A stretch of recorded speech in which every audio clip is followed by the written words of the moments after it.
arrange a few lecturers from the Department of Economics to share our experience in teaching economics, the different courses in economics using Islamic perspective, with Islamic perspective. And we hope, let's say, after each presentation, so the delegates from the Muhammadiyah universities can feedback or input, so that we can both participate from this sharing sessions. Yeah. Maybe the other objective of the delegates coming here is maybe to find collaboration opportunities, with the Department of Economics, with the Center for Islamic Economics. So we welcome those initiatives taken by the delegates from the Muhammadiyah University. So I don't intend to speak long. So I think now I welcome Dr. Dimas as the chairman of the Islamic Economic Study Program Association at Muhammadiyah University to give his welcome remarks.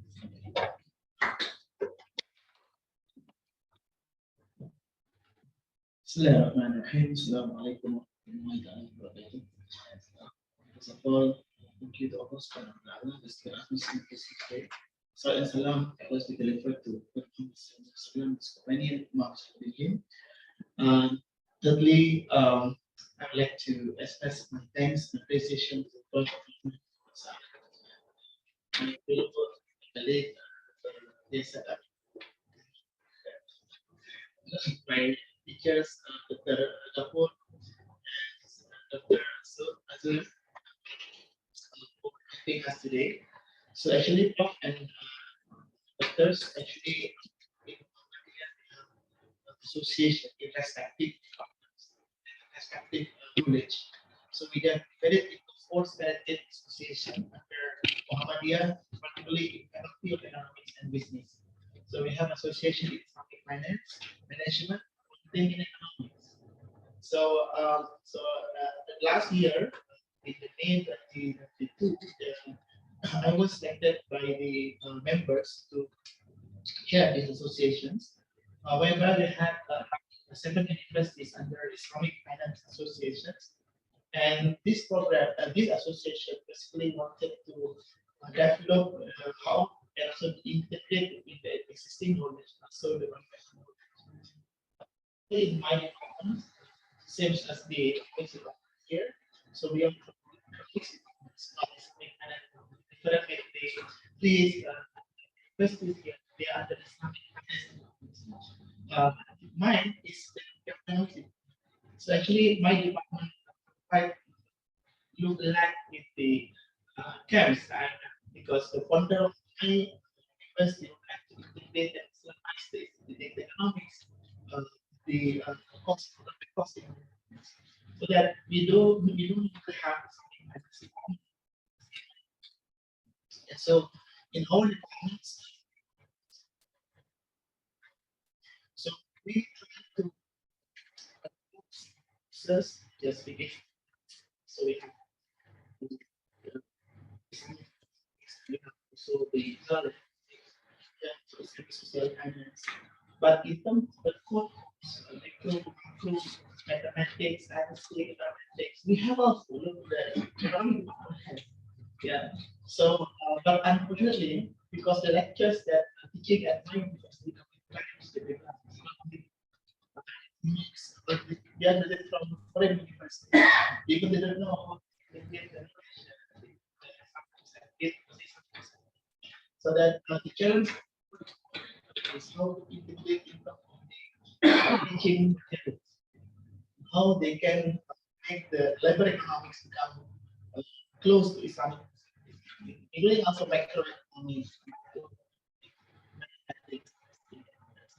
So other also in some universities that we are now with them, also the challenge is the human resources. Yeah, because they are not coming from economics backgrounds, but they also coming also from the but carriers backgrounds. So this unlinearity maybe the process of education, the process of Islamizing data, it seems to be challenging. Therefore, I requested to them next time how we come to CIE, because in fact, and the team here have so keen to have subs teaching workshop in finance and so on. So perhaps we can benefit from that as well. In fact, so we could adopt the list we have been conducting in the class to be part of the way how we teach the students. Yeah, because we don't have any standardized format of the Islamic finance. Islamized and have integrated in the knowledge system. And the last but not least, because we come from Islamic finance program, and we have so many activities in the university, such as research, also community services, also teaching programs. So we do also really beg your advice, ask advice on how we can get some reciprocal competitive activities like that, so that our discussion today can be full of as discussing today. Maybe Prof and others here can collaborate in research, also in these services, and also the teaching and the class, so that the Islamization of knowledge can be continuously conducted by the by the respective universities. And I do thanks to Prof and doctors for having us today. We keep to learn from this conference here, and inshallah, we will try to adopt that experience and that curriculum, and then how we ensure that the administration of knowledge in our university also in the right positions, because now we are still looking at the best format of how big these two items become the integrated one. So this one, that's all I humbly mention to appreciate you. And last but not for sure, you want to get in touch with all the material, because the far we go, yeah, it is a learning process. So I feel that I'm humble here to be involved and also in that process. So thank you for hospitality. Looking forward to any advice to sharing experience and others. Assalamualaikum warahmatullahi wabarakatuh. Thank you very much, Dimas. I hope that we can fulfill some of the expectations. So maybe this sharing session is just the beginning. So let's say each lecturer will be sharing what they are doing actually in class when they teach a particular course. So maybe after that there can be collaboration in terms of, let's say, doing research and producing a teaching material for that particular course. So that the lecturers from the other side can pair with our lecturer here to produce a teaching material. So I think without further ado, I think we invite the first speaker to share his in teaching development economics.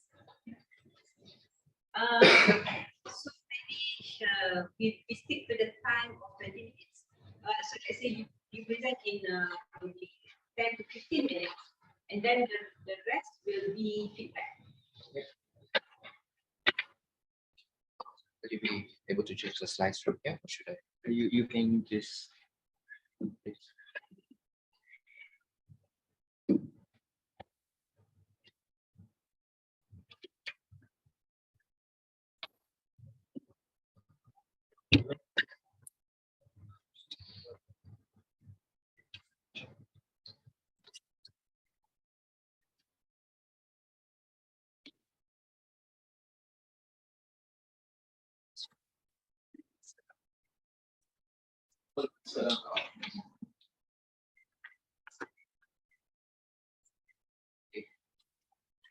First of all, I'm privileged to be speaking to delegates have come all the way from other countries to share their experiences and basically for mutual learning purpose. I think I would really appreciate it. And hopefully, as I said, we will be able to do justice to the session. This can be an interactive session, even though we do have a separate part for Q&A specifically. We can actually, as you go, if you have some clarification, some of the slides that's not clear, I welcome the interruption. So don't hesitate. So I joined the faculty in 2019, Economics and Management Sciences, the Department of Economics, and I took upon myself the development courses to teach. And development economics is something that I only started taking interest after I joined the economics department. Before that, my focus was in Islamic economics. Yeah. But as we go on, I will give you more reason as to why I went in this direction. But before this, I just wanted to know how many, what courses are you offering in terms of development economics? Like, do all the institutions offer this course, or? Yes, my department offers this course in the second semester. The second For the semester? 6 credit hours. Okay. So I'm teaching this course right now. So 5 credit hours for the report and 1 credit hours for the practical application. Okay. So I think once we get there, and I share the overview, which is the next slide, that we can do a bit of comparison even right there. Yes. So the first thing is the course overview. Is it the jury? I think it's okay. Yes. Right. So first of all, these are the main areas. What textbook are you using? Togado, and the second one is the written by the KNKS. Oh, okay. Okay. It's fun. Oh, sure. But in Bahasa Indonesia. So I basically follow the format of the textbook in terms of the layout, and we teach this at the 3rd year level. Okay, and it basically starts with the nature of development studies, right? And then in that same, usually within the first 3 weeks, we'll do the development studies and the Islamic perspective. I tend to take my time when I'm teaching this part, because this is most of the time what happens is I try to bring in the Islamic issue right at the beginning. Okay, and then as we go on, I can refer to that often. Okay, but a lot of the times what happens is as the semester progresses, we get more and more into the text material. So one of the things is sometimes we can lose momentum as we're going. And when I say momentum, I mean in terms of the Islamic ideas and concepts and things like that. So towards the middle of the semester, this is where I'm doing mostly the theories. So we have 2 categories of theories. We have the comparative economic theories. And we have the classical economic theories and the contemporary theory. Okay. And before that, we talk about what are the parameters, right? What are the benchmarks for measuring economic development? So that's this part here.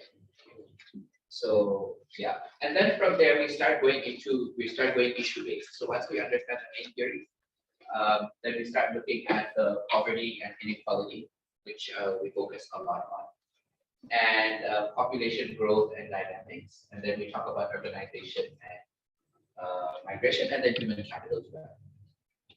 Okay, so is there anything maybe that's unclear about this topic? The other institutions, are they teaching development, or is it only you?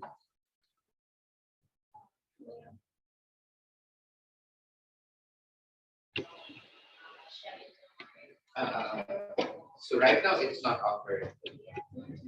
Okay.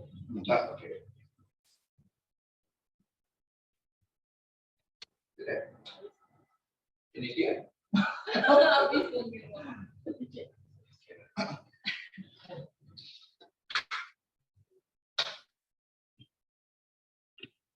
Oh, you have a new battery?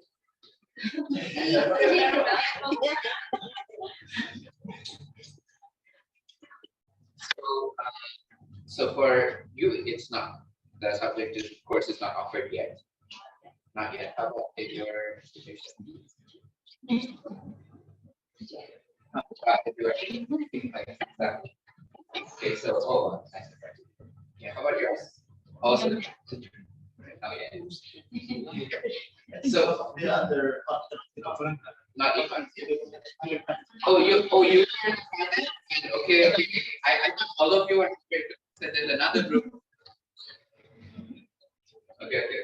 All right. So basically, for this organization, how far do you go this far in the text? Yeah, we follow the sequence of the telescope. So there, yes. And then what chapter do you get until? Right now, still in the third chapter, first part, still in the first part, the first telescope. Okay, so you do the first part until chapter here 4. So chapter 4 would be, I think, I think this is chapter 4. Yes. Then after that, you do the connect. Yes. Yeah. And what is in the text? The Indonesian. Okay, and what is the content? Like, is it Indonesia's experience? Okay. So it's here until here, but the Indonesian side really did continue. They just like the textbook, but they put some for example, about the GDP, the book states about the gross national happiness. Right. Yeah, so gross national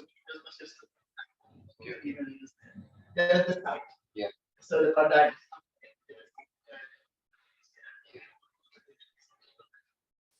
That's good. Right, then very quickly, if you look at there are 9 major topics covered. 40% is about quantitative. We're going to do some of the calculation, and these are some of the parameters, right? And the other part, of course, you know the main textbook, using the same textbook. But that's the main textbook. The others I use as supplementary papers, so we don't have a formal textbook yet. And then assessment is usually tests, individual assignments, group assessments, and seminar. But I don't have a final exam. I don't have a final exam. I have a final assessment, which is the form of a term paper. So what the term paper that you are? So in the term paper, why I did this is because when we're doing development studies, I don't want a time pressure affecting students' ability to explain what they want to do or how to apply policy in different contexts. So the term paper, basically, I tell them to it's very case study focused. I tell them to take a country which is focused on which is an LDC. They have to pick an LDC. They have to identify a very specific problem, and then they have to talk about related to NDG. Then they have to identify a country that will solve that problem, and to what extent those policies in that country, the developed country, can apply to that. What are the limitations, barriers, challenges? What is the Islamic perspective in the in the group assignment, I will focus on Malaysia and the Islamic perspective. But in the term paper, I go more case study because I want the students to understand development policy and its application. So because the group project is also a bit different, we try and do it as a seminar. So students share their findings, and then we discuss the Islamic aspects. So that way we have a discussion. So because I realized if you do a final exam and stuff, it's memorization. And 2 semesters later, it's gone. So things are not internalized. But if you're able to create an experience, like through difficulty, hardship, 2 weeks long studying, I think it's a bit more permanent and interesting. So, and this is through trial and error. The first 2 semesters, I taught this with the final exam. But later on, when I did it, and we were getting our student feedback, right? My feedback actually increased, and they did learn a lot. So I think probably a non-final exam, like without essays and stuff, without any time pressure, and a 2-week period or 3 weeks. I will usually give 3 weeks for this assessment, 2 to 3 weeks, depending on the topic. Right, then they're able to learn. Right. So this is the nature and scope of development economics. I think you already know this. I'll go through this very quickly. The main thing about it focuses on social development. Unlike our conventional, where to stand here? I feel like I'm always in the room. So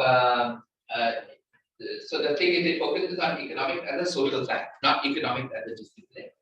All right, and it looks at economics as a subsystem.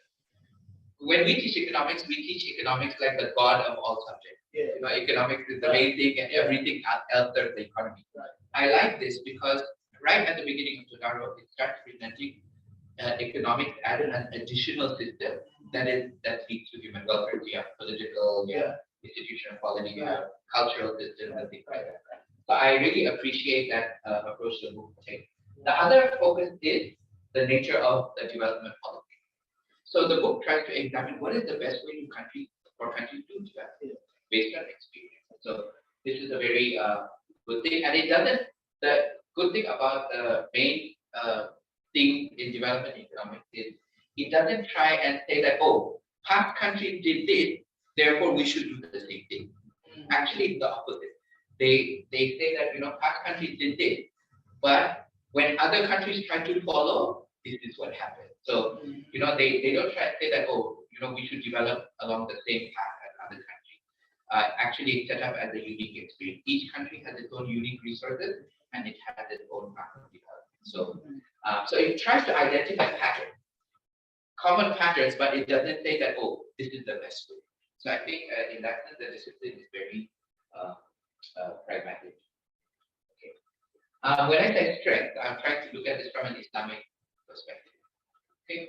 The first thing is that it facilitates the introduction of alternative value-oriented perspective. Why do I say this? Remember, I was actually more interested in Islamic economics. But in Islamic economics, we have a subject, Foundation of Islamic Economics, right? And in this one, we try and get students to understand, right, how does Islam affect, or how does Islam come into an economic system.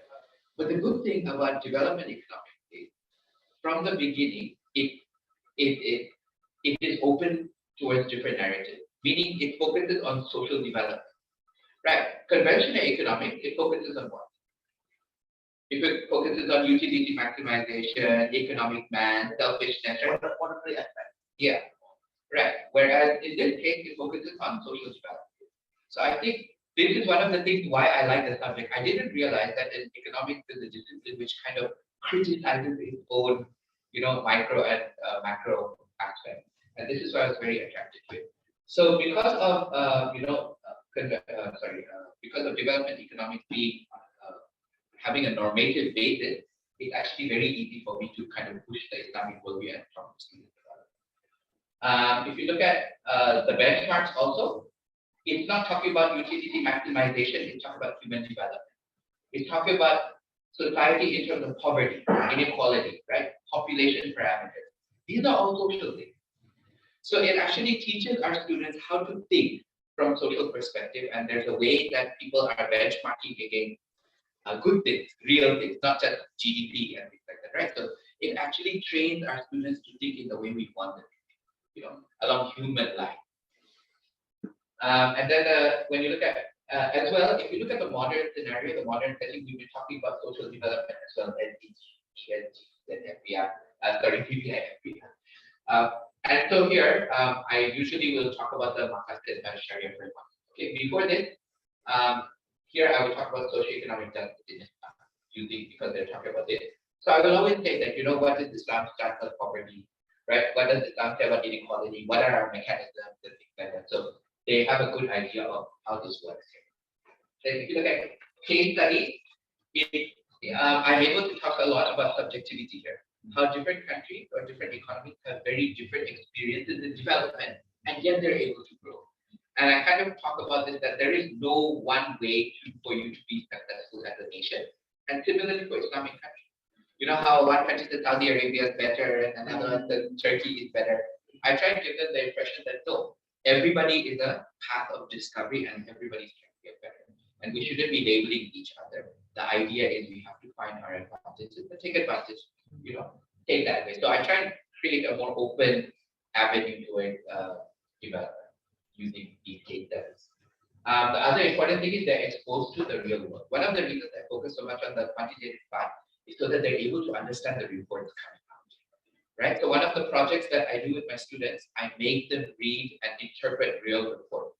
like you mentioned, global happiness. Yeah. Yeah, I make them do the report and I make the group break down the Yeah. report and explain to the class. Yeah. So they have to describe what the report is doing, but they focus more on Malaysia Yes. and where is Malaysia's position in the world. And I ask them to present the methodology, like how did they calculate it? Yeah. What does the index say? So I think they're aware. Yeah. So I think that way they're able to benefit. Then some of the challenges. Okay, the theoretical challenges is that economic development focuses more on a macro picture. It doesn't talk directly about the nature of Islamic economic. It doesn't say man is not selfish, right? It says that economics is wrong in many ways and we need to fix it, but it doesn't talk about the values of man specifically. This is the issue I have.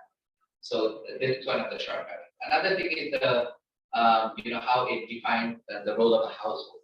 Okay, this is also very limited. For example, one of the things it says in household is how big is this institution? What is its prominence? Not much of that. There's household theory on development, but that's about it. So it's quite limited. The other issue, one major issue, is that even though the subject is open to normative values, right? The problem is that when you open it up to normative values, like for example, women's economic and social participation or emancipation, the Western media kind of dominate these narratives. So what is freedom for a woman, right? This is the problem because our students understand it from a very liberal perspective or the perspective of the media. Women's freedom is a lot of the times getting a job, right? And not, focusing so much on raising children. That's the problem. And these are always presented as competitive ideas, right? Because generally the framing is that, poorer families have a lot of children. And that is what holds the development of the woman back. They're presented as a competitive element. So this is one issue I have, and finding that right balance that actually it's not yet. At some point, a woman will have to make a choice, but we don't know that it's one child or two children, right? But the book, in a lot of the examples, even the household fertility theory, it says that up to 2 children is normal. Beyond this, we're looking at investment groups and things like that. So that's the way they present it. So this is what issues like women's freedom and things like that. The book kind of says that women's freedom is economic participation, and it does not focus on family issues. This is very dangerous, I feel. Okay, and when I talk about this, I have a long talk with my students, and I make sure the guys participate and tell them why are women trying to run away from home is because of the man, and what role they play. They're not acting as partners and things like that. So yeah, so that discussion is very important in my class, and always everybody wants to participate in that. Everybody gets very lively. The other one is the way they define happiness and well-being, right?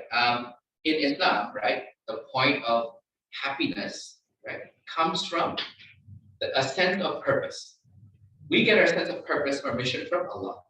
And when we fulfill that mission, right, then we feel that we have grown in some way. But the conventional definition of happiness and well-being is very different, right? It's about satisfaction from different areas. Yes, satisfaction from society and things like that. But it doesn't talk so much about the spiritual part, right? So recent studies are now talking about spirituality and its importance, which is why yoga and all of these things are there, right? But yeah, but we want students to understand, like I want students to understand that they have that it's not about, I want to get rich and I want to be happy and I fulfill my life, right? The idea is that you have the talents that were given to you by God and nobody else.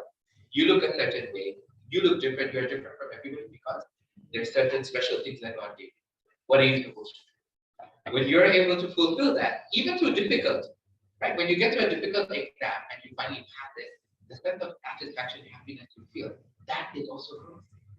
So this aspect is not touched on at all.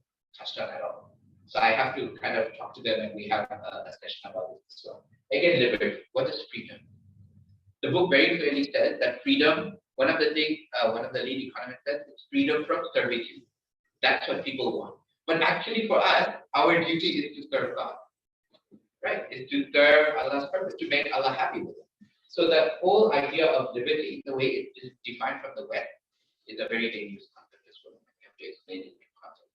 And a lot of our youth are actually following the content of the very data.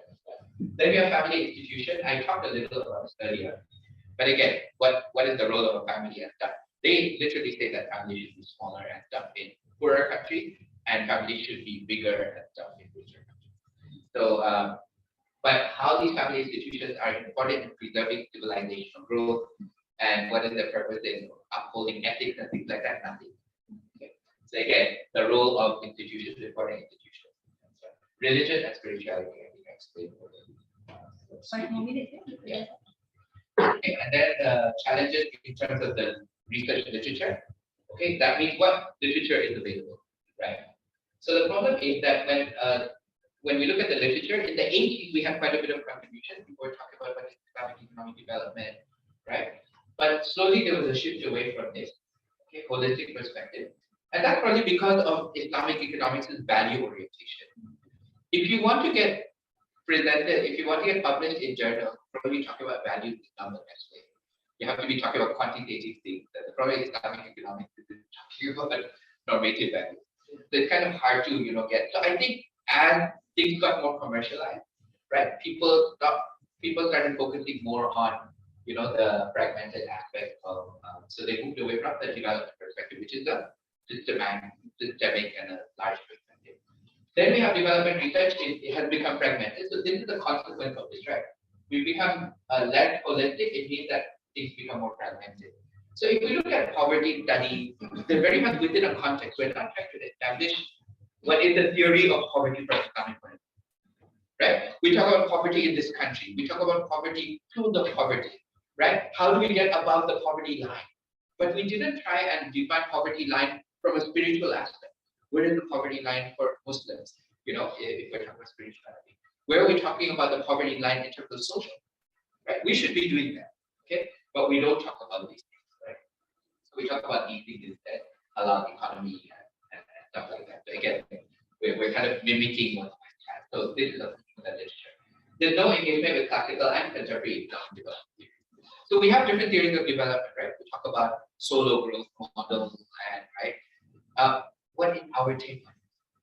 We just accept it, yeah. Okay, yeah, this is the solo growth model. We have modern theories of contemporary development, right? We talk about coordination and things like that, right? How coordination problems are the center of modern development theory, right? We have no say. We have no kind of feedback on this. Like, do we agree? Do we disagree? To what extent do we agree? So this is a huge issue. The limited attempts to address arising concerns on well-being. So well-being is becoming more and more important, but very limited attempts. We are actually in a position because we have the constant things to talk about what is well-being. Right? This is the chance for us. When economics is open and we realize economics has so many moves, but we're not getting in this space enough. Right? We're actually following the market need and getting into environment and climate. In fact, if we can deal with this part, the whole arising concerns well-being, then we will take care of this problem. But we don't realize that. So research is not focused. And these are some of the resource challenges I've identified. There are no accepted teaching materials. Right? It's hard to say that this is the right material, that is that right. So this is one issue. We do not have enough symposia or discussion on what is acceptable, what is not. Right? I think it's okay, so I teach it. But is that correct? Okay. So there's a lot of issues in terms of standardization. Experts inclined to move towards policy making institutions. This happened to a few of our development lecturers. Once they start getting more hands-on, they kind of gravitate towards government institutions and well-being institutions because their expertise is very applied, right? But we also need these people, right, in universities as well. So we need the incentives to kind of keep them there and not make them run away, because their applied knowledge is very important. Then we fundamentals of students, both convention and Islamic. So a lot of our students, they're just not good at economics. Simply put, the fundamentals are not strong enough. So when you try and forget, they have to understand how the fundamentals work. Then we can talk about Islamizing, right? But sometimes, a lot of the times, our students forget what the fundamentals are, and they're not aware of the Islamic parts, how the Islamic parts fit into the convention, because they're confused about the whole system. So we need to improve the way our students do this. And this means like the way we do the learning process has to be more applied, more engaging, and they need to talk about these things, not just assignment time. So we need more applied learning. Finally, there's no counterweight to mass media. Mass media is shaping the way our youth think. We do not have a way of, balancing constantly. Whenever they're on social media, values are being pushed to them, right? And development economics is a very open subject. It tends to get involved by the parenting as well. So that's a very big concern, right? And so these are some of the strategies based on what I said. So here I put challenges, right? Basically, the challenges are opportunities. I just summarized them very quickly. Youth development, economic orientation, establish economic values, right? That's to establish the worldview. This is our research, what we should be doing. Teaching. After we are able to do some research, we'll have material to teach. We're able to establish something called a system, and from there we get institutionalized and start progressing our ideas. Into that essentially. So, yeah. Thank you very much. Sorry, I took Maybe not only from the delegates from very effective. I should get it.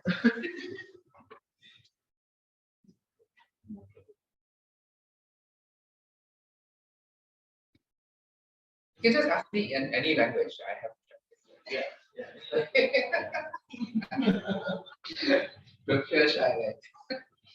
So I was listening to your explanation on how you teach development economics in Muhammadiyah and Jogja. You said that it's 6 hours, right? Yeah. 5 hours of theory and 1 hour Practical application. practical application. What do you teach in that practical application? Yeah, so this one is just the new curriculum that designed. So we just integrate between the development part and development. So firstly, we have 2 times development courses in consecutive semesters. But the combined into course. But actually, this course was given in the 2nd semester. Yeah, so it's the 3rd semester. So the short. Very short. So and because the nature of a department is so it does mean that the way how they should understood about the economics is not that strong. They still just receive the platform recommendation. And Islamic economics just been given in the 5th semester. So that's why we are trying hard to give them understanding, so that they push them the idea of Islam. So that the thing I'm doing at the moment is papers, related with the such as the paper written by the Askari in 2010 about how Islamic countries. So I give them these papers and let them to discuss and analyze what makes the New Zealand become the first Islamic countries. So what Islamic country and Malaysia become the 33rd. Correct. So what is the time of the New Zealand? And why? Because of the Islamic, the most Islamic countries. Maybe you should expose to them the critics of that paper as well.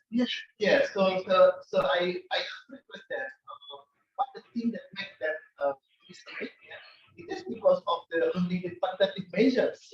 Because of the rate of poverty, the inequality, not because of that.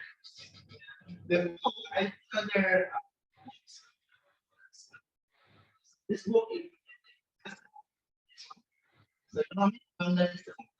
So this book written by some they are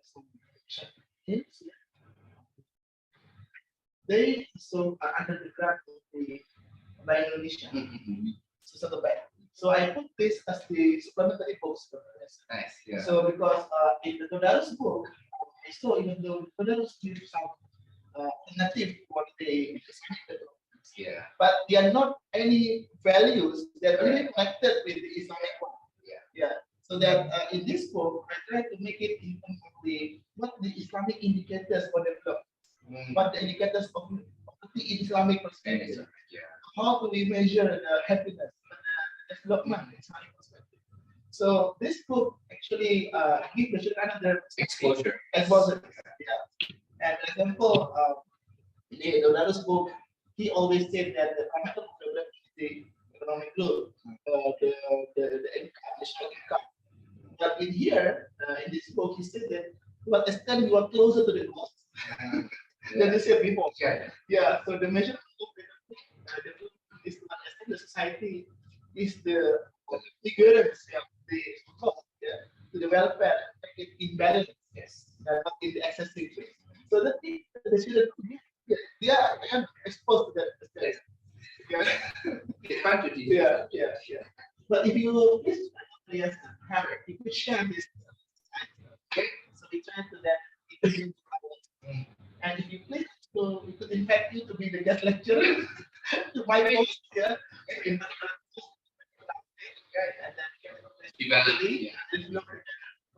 No, because maybe I suggest.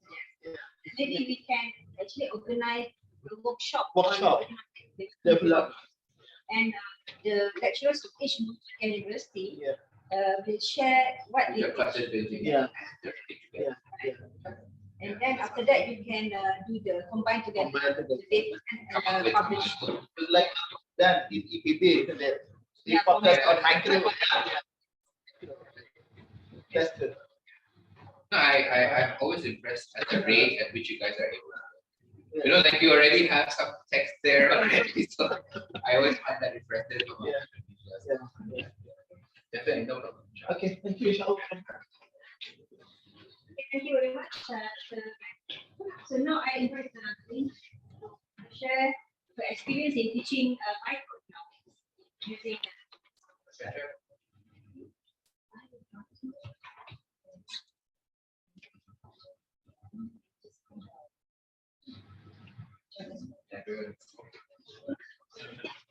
Just stop sharing.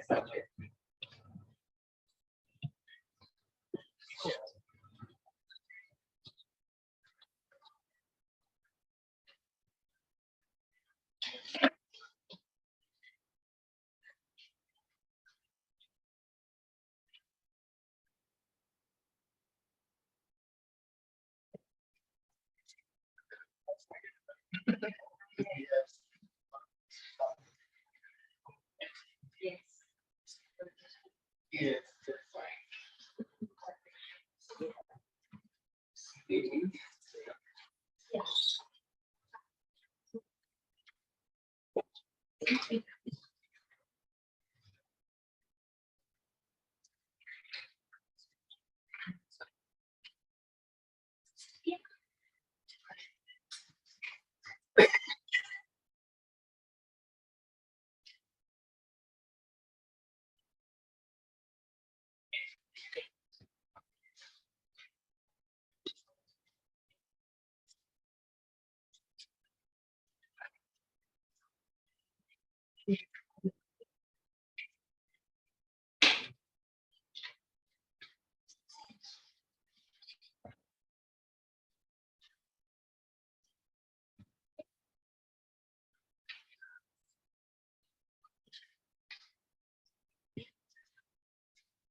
Just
we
So basically, in this university, we have three stages of first is students, second one is intermediate level 1, and the second is intermediate level 2. Currently, I'm teaching intermediate level 2. I used to teach principles of the economics. I was not technically so now I'm going to share my some experience in teaching intermediate level 1 and also intermediate level 2. So basically, if I do this, these are the topics that we cover in intermediate level 1. Okay, so it's a very typical topic for the macroeconomic theories. You can see the system development, consumer behavior, and so on and so forth. And here, I have topics in intermediate. So basically, macroeconomic theory, the difference between macroeconomic theory and the first one, intermediate, we teach consumer behavior and anything related to consumer behavior, including uncertainties, and then some part of production behavior and also cost of production, but it's just the initial stage of production theory. And if you look at intermediate micro 2 here, we go in depth with structure for construction, not for 3, because the first microstructure, which is a pure repetitive or perfect repetition, has been covered in micro 1. So I took semester this one. And this micro 2, I always teach it every semester since it. Okay, so let's go to the I can give you my PowerPoint.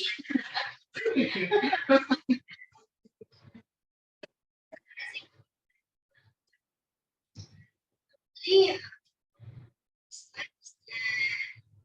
Graduate of this university from my bachelor degree, so the same topic and everything been covered since I was a student here until now.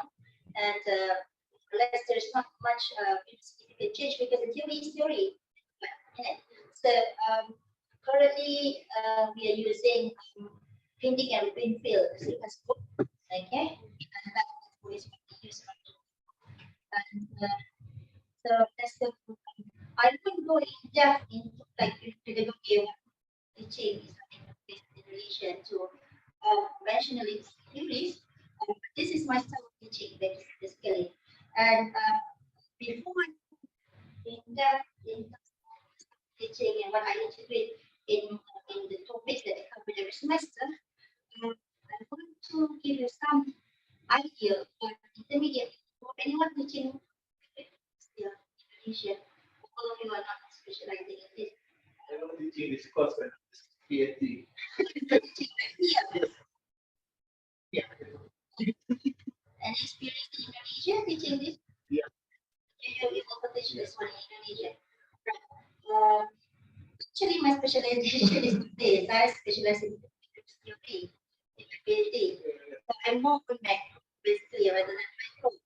But because I did theory for my PhD, so this one is expected to me. I should be able to teach this one. And for this, we have to remember before we want to integrate any kind of thing, be it Islamic economic, be it wealth economic, but not into this kind of teaching, we have to remember did macroeconomic theories, regardless whether it's principal or intermediate micro or advanced micro, advanced micro, level, is a very technical subject. In such a way that is going to improve.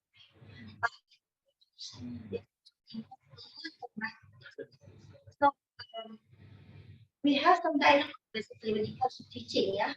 Whether you really can integrate 100% Islamic economic perspective, macroeconomic perspective, yeah, or just little or none at all. When we are thinking about whether students can easily understand the basic theory of micro itself. So that's the challenge that we are facing. I'm sure everyone is facing the same thing like me also. So here, despite the challenges, these are basically the things that I think for teaching. I discussed that with macroeconomic theories in relation to Islamic perspective, but it's not in all topics. I have to be very selective as well because the first thing that I always have in my mind when I teach of micro is that whether my student can understand the theory or not. That's number one. Number two, whether my student, after they can understand the theory by reading, whether they can apply it in some exercises or not. When I say whether they can apply it in some exercises, because the exercises are also, when you see the theory, we teach in the class or in the lecture, most of the time we teach graphing and what. But when it comes to exercises, mathematics. So I also have to consider whether they can do the exercise. And it takes time because to be realistic, students, not all of them are very mathematics. So we have to take the of that. But then I'm trying my best to integrate something perspective. I'm not integrating in all topics. I become very selective. If I need to place of students in very school that's mathematics, I would prefer to choose, some topics in that can be related to Islamic perspective, but at the early stage, so that they have ample time to study. Because the speed of understanding is different in terms of students. Sometimes we are lucky enough to get good students in that particular semester, you can speed up teaching. You get me? Then you can put everything. They will accept, they will absorb. But on the other hand, let's say next semester, we may get some weak students in terms of math, but they're very good in understanding in terms of reading. So you just have to adjust accordingly. Before taking this course, is there any prerequisite? People. At first, Yes. otherwise they cannot take this. They must pass with small center specialized in They have to repeat. We don't have C minus, right? No, we don't. C. C. Yes. C to pass. Using basic course, only principles for mathematics. Yes, you can only take this if that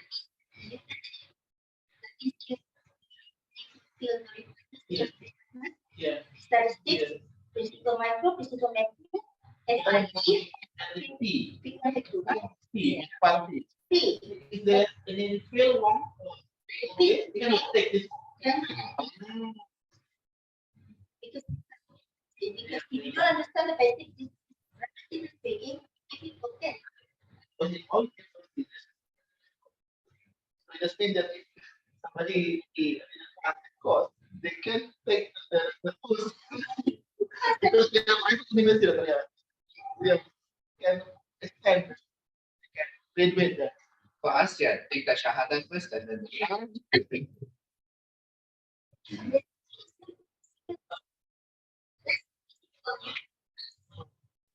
Physical consumer behavior, production, market, four different types of market and whatnot. But if you don't understand the basic characteristics of market, because this is the extension. Yeah. Okay, these two are the extension. So in any way, you still have to. Scientist person cannot take the sequence more. System, that's the input. So, okay, so did show you the topics in it,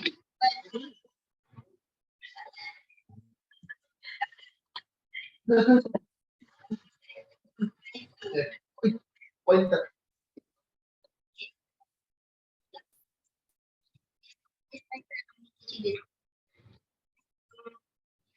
teach this one, try to educate the Islamic perspective, but I don't really push them to read all the articles. But it was like, okay, basically one is apply justice as usual, but of course the extension of principle. Okay, we like I said earlier, we are using Ruben field and printing. Okay. Yeah, so we have utility functions and whatnot. So introduce the conventional economic field, and I talked the theory, the structure and whatnot. But then in my intermediate, my core method for any kind of user teaching, because I'm teaching, I have like quizzes.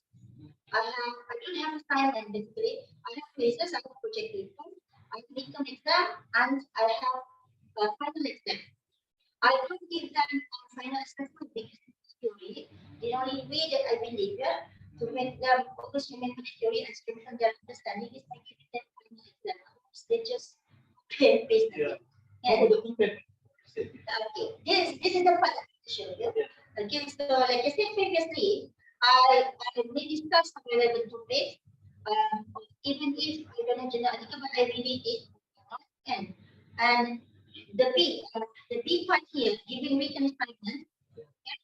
I can give them weekly assignment for this. I give them pieces to replace the weekly assignment because they copy them. Okay, so giving written assignment mainly project paper and project paper because I use some of the modules, mostly some of the modules. They're giving group work, project paper, so, and give individual project paper. The project,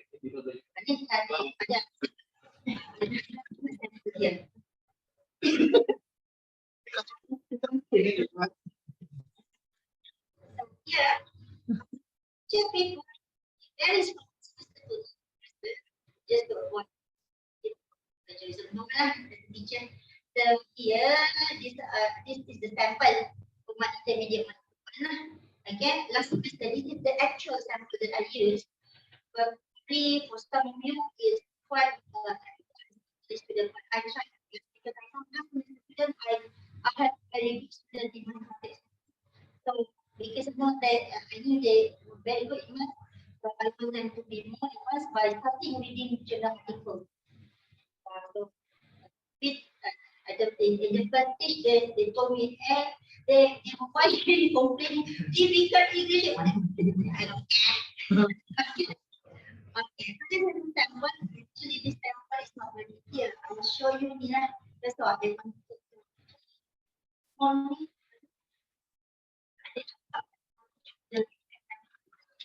because this is just screenshot now. So this one you can just again.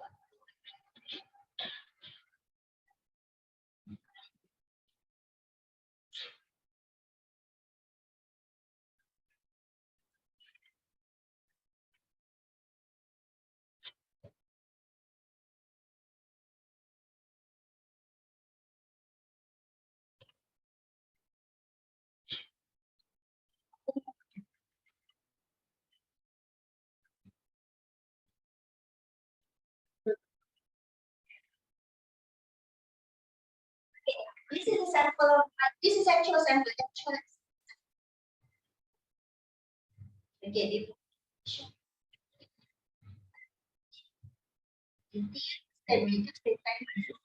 President is very detailed because it is very an individual assignment. So I limit the words because I know there are other assignments. Like I said earlier, because I know some giving assignments, I purposely gave them individual assignments. Okay, I purposely. Then here, I picked a topic consumer behavior. So I picked this in a very famous article, Theory of Consumer Behavior and Islamic Perspective. I'm sure you know this article. But of course, when we read it, it's level in terms of the writing and whatnot.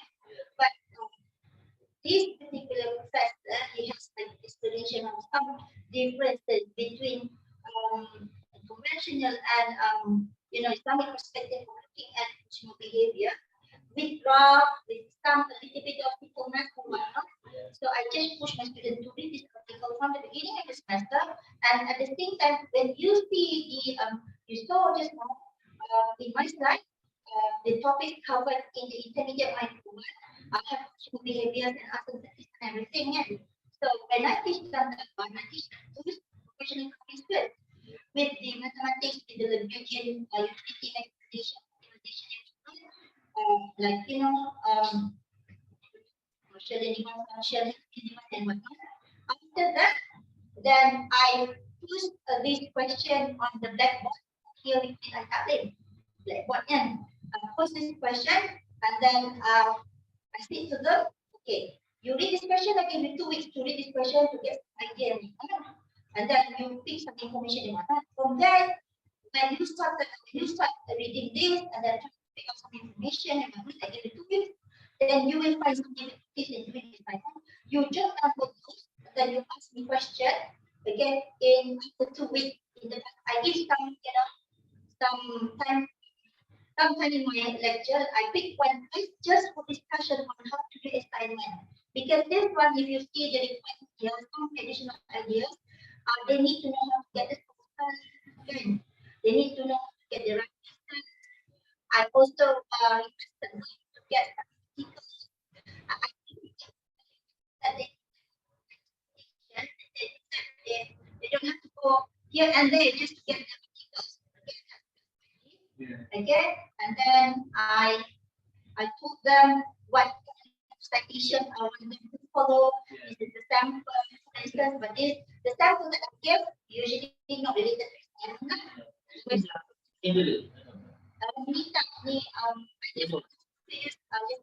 I said to them last semester, use Harvard study for reference.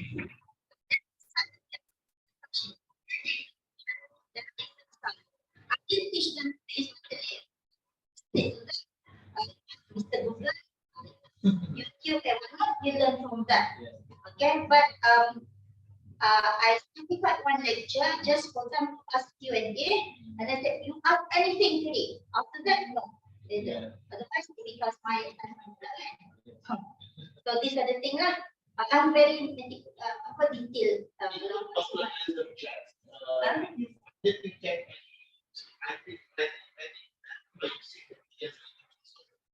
Plagiarism after this submitted. Then I check using the name. So you check with the or they have independent. No, they don't have the.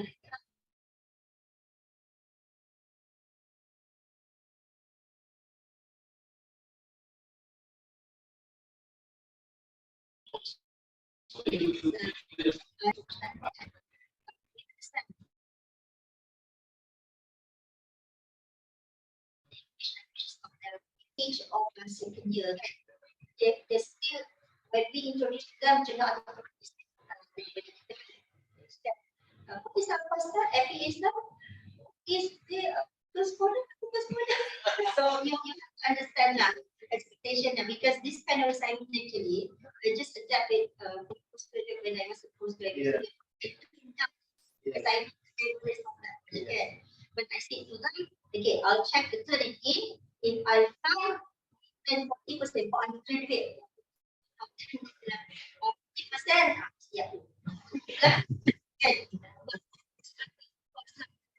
maintain the quality like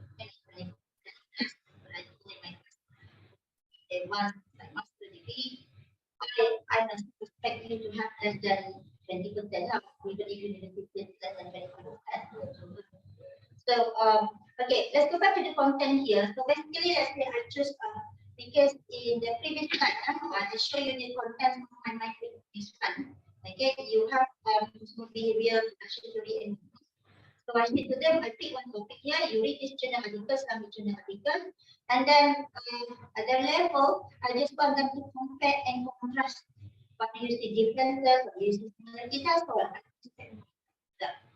Because I think to ask them to read journal article is also a challenging thing for them. Then I just want them to know that there are some journal articles that you can read, which they go. There are some that outside the classroom that you can see. I mean, the other side of the coin, what we have done in the class. So you should know that what we have done in the class is very limited, but I didn't have enough time to show everything. So you try to figure it out yourself by doing this project individually. So usually it's just 1,000 words. Then I told them that when I was a student there, with this 1,000 words is a weekly assignment. For you is 3 months. Yeah. Okay, so that's the sample that I need to show the sample.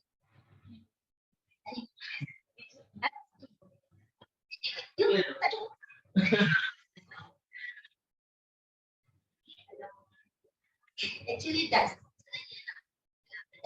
let's go back to this. Okay. Like I said, I just picked the topic. For instance, let's say intermediate micro 2. I pick, let's say, topic of externalities, which is, number H here, with estimated information. Because in micro with estimated information, we have estimated information, and then application, and then so there was I find that with this level of student, it's easy to relate to my perspective with this because we also value like correct information and relate it with what's going on. You pick whatever topic that you can. But in the end, I always remind myself, the first thing is for them to understand the basic theory first. You don't, I myself don't have to explain everything, so for every single topic. I just pick one topic, show them how to compare and contrast with the thing. If I can give that guidance for topic, they can do it independently for all topics. As long as they know what kind of topic they want to compare. Okay. And now, give it an assignment, ask the question in the exam. In principle, my point, you can have, we have one topic system, economic system. We have different types: Islamic economic system, capitalism, socialism, and economic. And then there will be some question in final exam. When I discuss the relevant microeconomic in relation to the Islamic perspective, I don't discuss. I just pick. For instance, if we say utility, so just simple thing because this level of students very they still need to understand the theory. So I don't push them to analyze too hard on the comparison that so I say to them, okay, so, conventional any kind of thing that can give you utility that you consume feel happy, it gives you utility. Then you have limitation. Not all consumption can give you utility. Simple thing, not that. For instance, liquor doesn't give you any utility. It should be zero for Muslim, for instance. Can so this is just a simple minor example. What's your some other example? The presentation because okay, so I think that's all for me. Thank you very much. Additionally,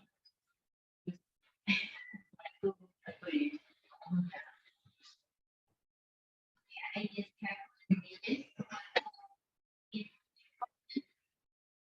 because we just one project. No, there is no but we have a principle in Islamic economics and finance, and also that we only Islamic economics and finance. Is it possible for us to teach our students with only microeconomics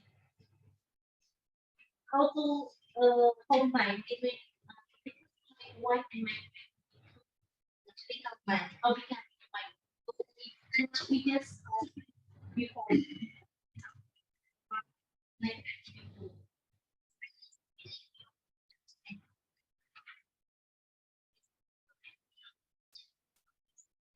But I think that you adapt. Yeah.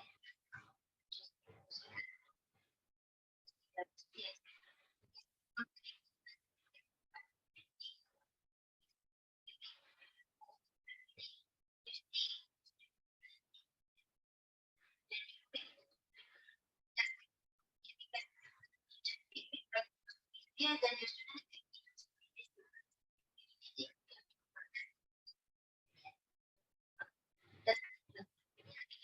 if you just teach it to customers, I me, I'm teaching it to people, and then you can make my Christmas, and then if possible, then we introduce advanced method. After that, that one has to be rejected because it's bachelor of economics. So you do bachelor of, let's say, for example, be very selective. So it means if you don't think that production theory has to be in your finance, then perhaps the thing, I don't know, maybe teaching the behavior in finance or something like that, it can be related because you have to need the main thing. I believe, I've been a teacher, I believe one thing. You can't just put everything in all just to make sure that the student know. I still believe one thing here because this is what is taught by my teacher back when I did my PhD. He told me, the professor who taught me mathematics, he told me, students, you have to teach them, you have to guide them how to be independent. So you pick just one, two topic, show in detail. Show in detail like what I did just now, show in detail. Then it gives them guidance how to do it. Then if you give them any, it is also the same track. I mean, that's what he taught me. So that's what I'm following until now when I teach students.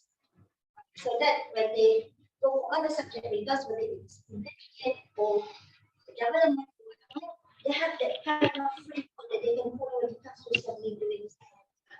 You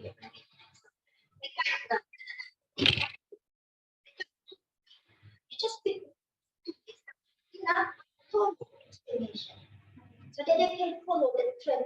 They will see your pattern, the pattern of teaching. Then they know this is the way, this is the way, this is the way. Okay.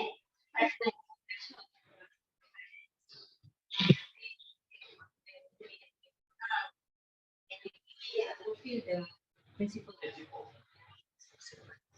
Because actually, it's not easy. The topics. We do have, I don't think this is just That's what you see the difference between the principles, the extension of the by comparing with the principle. I don't have the model.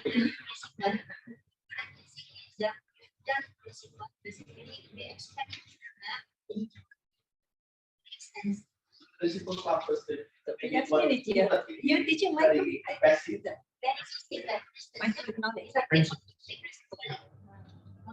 So Yasmin, you can. So Yasmin, teaching principle of my. This is long time ago. Let's say we pick monopoly, principle of monopoly. What I remember when I taught monopoly, in principle, you study about the basic characteristic. Yeah.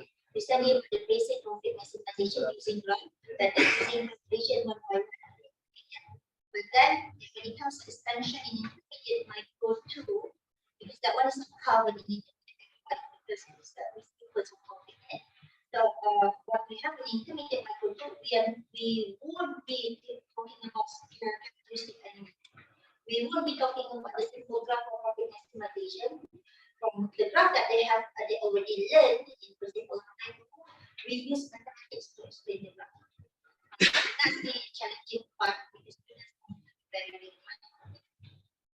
Then after that, the explaining all the theories and the if you have that, you can repeat that Islamic education, then that's the way.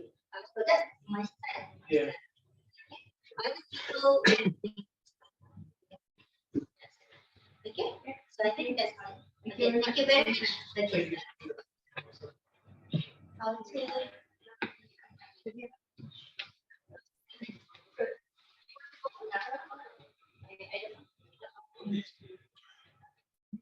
So Zira will present on sharing experience in teaching macro, right? Principle of macro.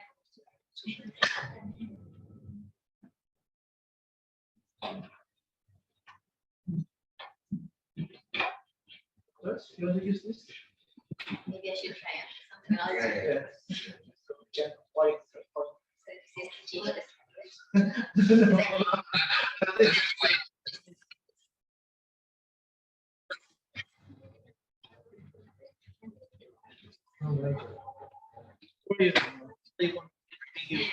So just running last day.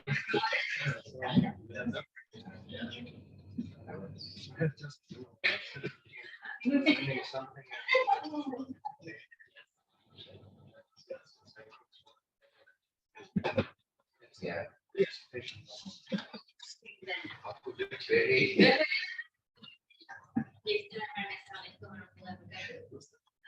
So the only problem of being the third speaker is that you have to keep up the momentum and energy of the first and the second. So here I am, or I would like to share my experience in teaching macroeconomics, right? The subject that I choose to share today is principle of macroeconomics. I am currently teaching this course and also intermediate macroeconomics.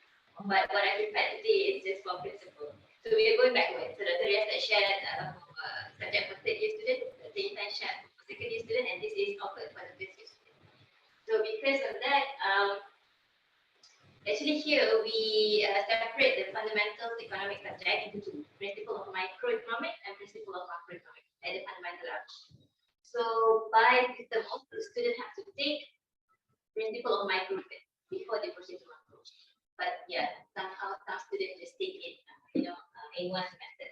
Right, so this is offered for the first year student. Therefore, we have quite a large number of students taking this subject. So normally we have several sections, 7 to 8 sections. So require 4 to 5 instructors to teach this subject. So whatever I'm going to share today is basically what we normally do in general, all the instructors do in general in teaching this course. So as you can see, right, so these are what the course objective, or what do we expect the students to know after they complete the course. Okay, and it is just a fundamental subject, so we expect them to understand the basic macroeconomic concept, including the Islamic perspective. That is what I think additional wisdom here in UIA, right? And then we want them to be able to evaluate some of the macroeconomic conditions. We will give our focus to Islamic countries, and then we want to make sure that they are able to recognize the appropriate economic and macroeconomic policies, and also finally to analyze some of the problems and issues faced by economies, especially in the context of international trade, because we're talking about macroeconomics, right? So these are the things, right? So if you go very deep in terms of the course content, unfortunately I have a principal macro rather than micro, so we cannot compare here. So what we need in macroeconomics, okay, we covered 10 chapters for 14 weeks, right? So we are going to integrate the Islamic input in some of the chapters, right? So how do we integrate the Islamic input in macroeconomic principle? I think this method is quite general for every subject. So number one, what we can do is you can just integrate Islamic input while teaching the course content. Okay. For example, I'll pick up some example later in the next slide, right? But this is what we can do. When you teach from the conventional perspective, you can just examine the conventional concept, because remind you they are the first year students, so they don't have any, some of them don't have any background in economics, so they need to introduce the very basic concept. right? So, and then you can just put some Islamic concepts in a way that you can evaluate or examine the conventional Islamic concept from the Islamic perspective. And then you can also introduce some of the Islamic concepts and also Islamic institutions, for example, in our model, right? And then what you can do next is you can discuss the macroeconomic issues of the Muslim countries. For example, their current condition, and maybe we can talk about the way to improve the condition of the Muslim countries. Again, they are just first year students, so just some exposure for them to think about this. So eventually, I don't use this, right? So some of the example, for example, okay, we're talking about this for topic for week one, I'm talking about macroeconomic overview. These are the things that put or discussed in the course outline. So when discussing this, while discussing this topic, you can integrate some Islamic input. For example, when you talk about scarcity, rather than just go telling them about the absolute scarcity, you talk about the relative scarcity, and then we talk about when we talk about the how to say the objective of economic agents, right? We talk from Islamic perspective. When a man wants to maximize their utility, they need to think of the right of Allah, for example, the right of society, and so on, right? Then when we discuss about the Singapore model, for example, we can talk about the limitation from the Islamic perspective, where this model omits the third sector, for example, and then of course we introduce the Islamic economic system. If you go through the Western textbook, they just talk about the command system, the market system, and here we add and talk about the Islamic economic system, right?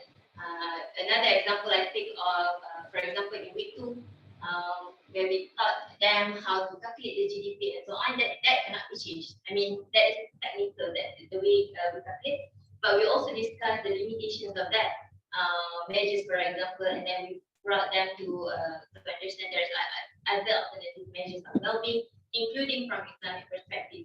So, for example, if you take freedom index, right? Some of the indicators are not relevant to Islamic teaching. For example,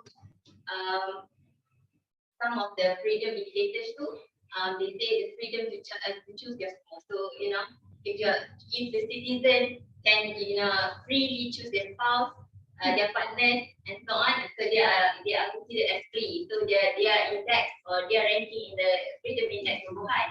So what we can do is that we have to bring this to our student attention again and say sometimes these are again 20-year students. So whenever they read report, they say, okay, why certain countries is ranked number 1 and why Muslim countries is not really good. Muslim countries are not free or like that. So we have to bring their attention to say that some of the indicators are not relevant to Muslim countries. So but of course we don't go into detail like what Dr. Riaz said because he's teaching 3rd-year students. So we just give them exposure that not all indexes are suitable for Muslim countries, for example, right? So we can bring, we can also highlight the performance of the OIC countries in terms of the economic well-being, because like Dr. Intan said, some of the students they don't have much of general knowledge yet. So when you teach, we have to highlight, okay, this is the GDP of OIC countries. Look at what we are right now, where we are right now as compared to other developed countries and things like that. So these are the things that we can do. Example, right? So again, when we talk about, of course, we teach employment, how to calculate unemployment and so on, but you can also integrate some input in a way that you can say that employment is ibadah.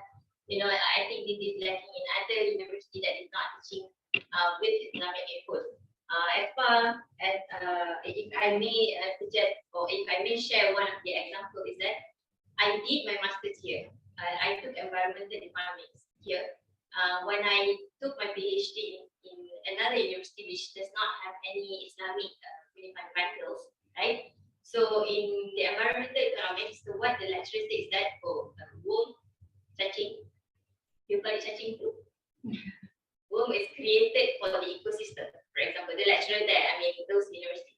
But here I remember Professor said in the class, Allah created womb to stabilize the ecosystem. it's just a simple, a simple additional to just the two matter of two words, like what Prof. Rafi said, Allah created the work, and the other professor in another university said, work is created for, to stabilize. So just by saying that, actually, my lecturer here, remind me of, she's teaching environmental economics, but she remind me of my creator, that Allah created this to stabilize. So it's not, so while teaching this macroeconomic also, I can talk about employment and go on talk about employment, but we can just integrate in a way that we can just say, okay, you just remind your student that this is an active balance and so on. So right. So when we talk about, for example, in this time, when we study about fiscal policy, here the things that covered, I think normally when you look at any economic activities are covered. But when we want to integrate the economic input and we talk about the role of zakat, how do you choose appropriate fiscal policy or appropriate policy to solve macroeconomic issues from the Islamic perspective, where you have to weigh the benefit of the ummah, the harm, and so on, right? That you have to, right? You have to. So now. Those things, okay, these are the learning activities that I need in class for principal macro reading assignment, because the main material is math now. So it's a Western written textbook. So sometimes we give reading assignment with Islamic input, right? And then group assignment where again I ask for, if I mention those what I did in principal macro, they have to collect data from Muslim countries and just do a simple analysis.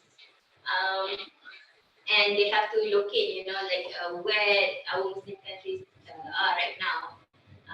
So that is what they need to do. I cannot do much more for principal macro because some of them, even to know the database, if you just introduce to them, okay, this is database where you can download the data and so on. Sometimes they got very, they feel very impressed with me when I can click the Excel file and create a graph immediately, like, wow, but that is actually nothing for us. So to them, what I need them to do is just to collect data, and they need to understand what they collected. For example, they collect poverty data, so they need to understand how do we measure that. It's a simple analysis. So that is what they are required for assignment in principal macro. Okay. So a presentation, of course, for them to share and have dialogue with their friends, so that they can learn from one another. So for principal macro, we have final exam, but for intermediate macro that I'm teaching, I have poster presentation, final assessment. We don't have final exam. So at the fundamental base, you are required to memorize whatever you are learning to get the basic, and then when you are learning intermediate macro, that is when you need to apply the theory. I think that Lord has more than 5 minutes already. Okay, including the story. Okay, so that is all that I can share.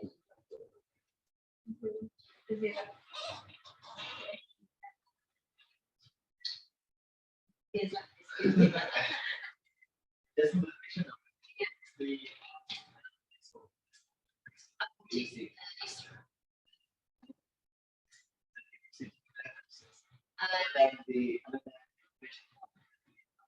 We are using the conventional one, and then we had the Israel textbook, the Abojik 2008.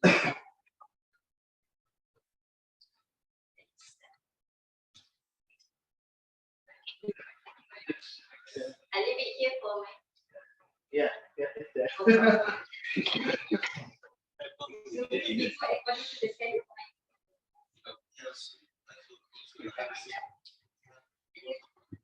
You want to go?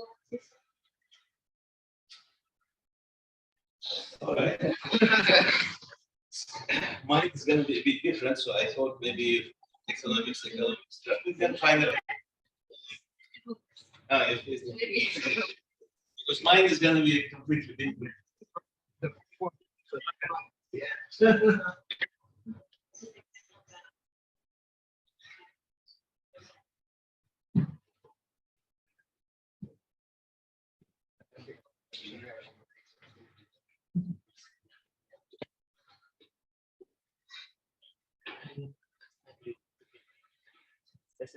others. But I forgot to inform you not to be here. Yeah. Yeah, we're doing the conference. You know, good support work.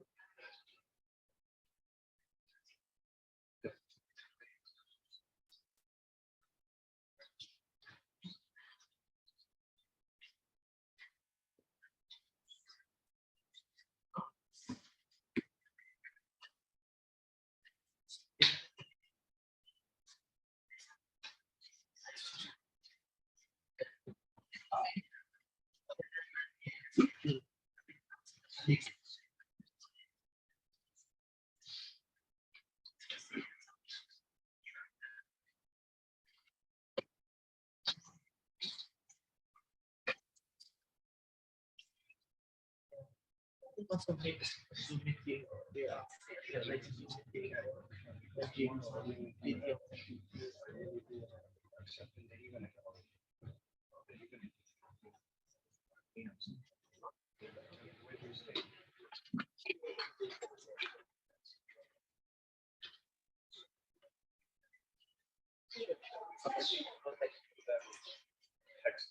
So you are saying, so yes. Bismillahirrahmanirrahim.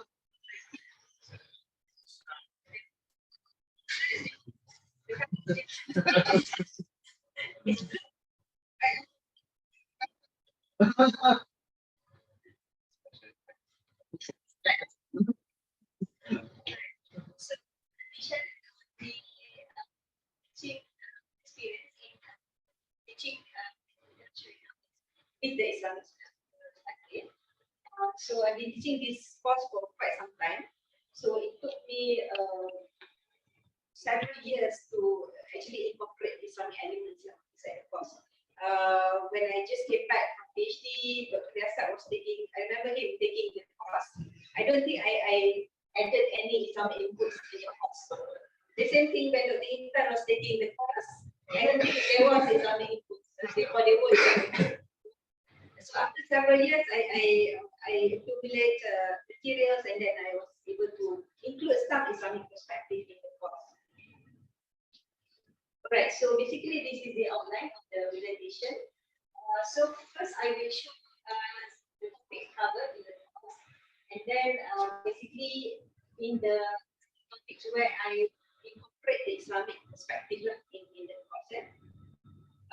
So this is basically the topics that I cover in the international economics course. So we start with, of course, the trade theories. Yeah, the trade theories. So we start with the classical, the standard, the neoclassical, and then the modern. So this basically includes the earliest trade theory is mercantilism, followed by the theory of the absolute advantage, comparative advantage, Hackshaw-Only theory, and then the modern includes economies of scale, the intra-industry, and then the last one would be the Raymond Vernon would be what?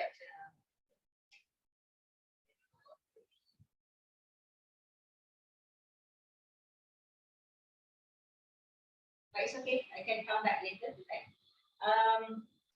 Then so we spend around 1 month on the theories, and then about 3 weeks on the trade theories. Yeah, on the trade theories. So trade theories would include basically we start with the important policy in trade policy. Yeah, the most important policy is tariff. Basically, yeah, the most common used by the countries. So tariff by quota, and then monetary export restraints, dumping, then etc. Yeah. Then we spend a week on the balance of payments. Basically, I don't spend a week, maybe half week. Because basically this has been taught in the metro. Yeah. So the Zera has covered in detail on the balance of payments. So we come with the exchange markets. 2 weeks, 2 solid weeks on exchange markets, because there are quite a number of topics that we cover on the exchange markets. And then in terms of the balance of payments adjustment, yeah. So this one basically using the, let's say, exchange rate, using the monetary policy, using the fiscal policy in order to correct the balance of payment disequilibrium. Then we discuss on the problem of less developed countries. This one specifically we focus on the debt problem in the developing countries. And then last week I wrote I reserved for presentation. My main reference is first this book, for the International Economics book written by someone. And then sometimes I also look at by the same title. And this I use for the to cover material in week 13. Yeah. And for the Islamic part, I use the book that I've written with which was this book is in the form of ebook. There is no physical book. So Triple IT just plan to maybe they want to, let's say, produce maybe just limited copies, but not for sale. Yeah, for sale, it must be purchased through ebook.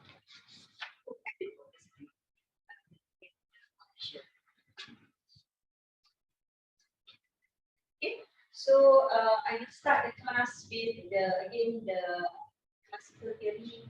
So talk about mercantilism. Yeah, mercantilism is the earliest trade writings which have been introduced in the 16th, 17th century, then followed by the theory of absolute advantage by Adam Smith. And then right away I did the Islamic perspective, so saying that trade is very important in Islam, and trade does not start, example, begin in the Western countries. Yeah? So trade began much earlier than that. Yeah? Actually, the world has been trading before the Western countries become developed and start writing trade. Yeah, so the evidence can be traced through the existence of Silk Road.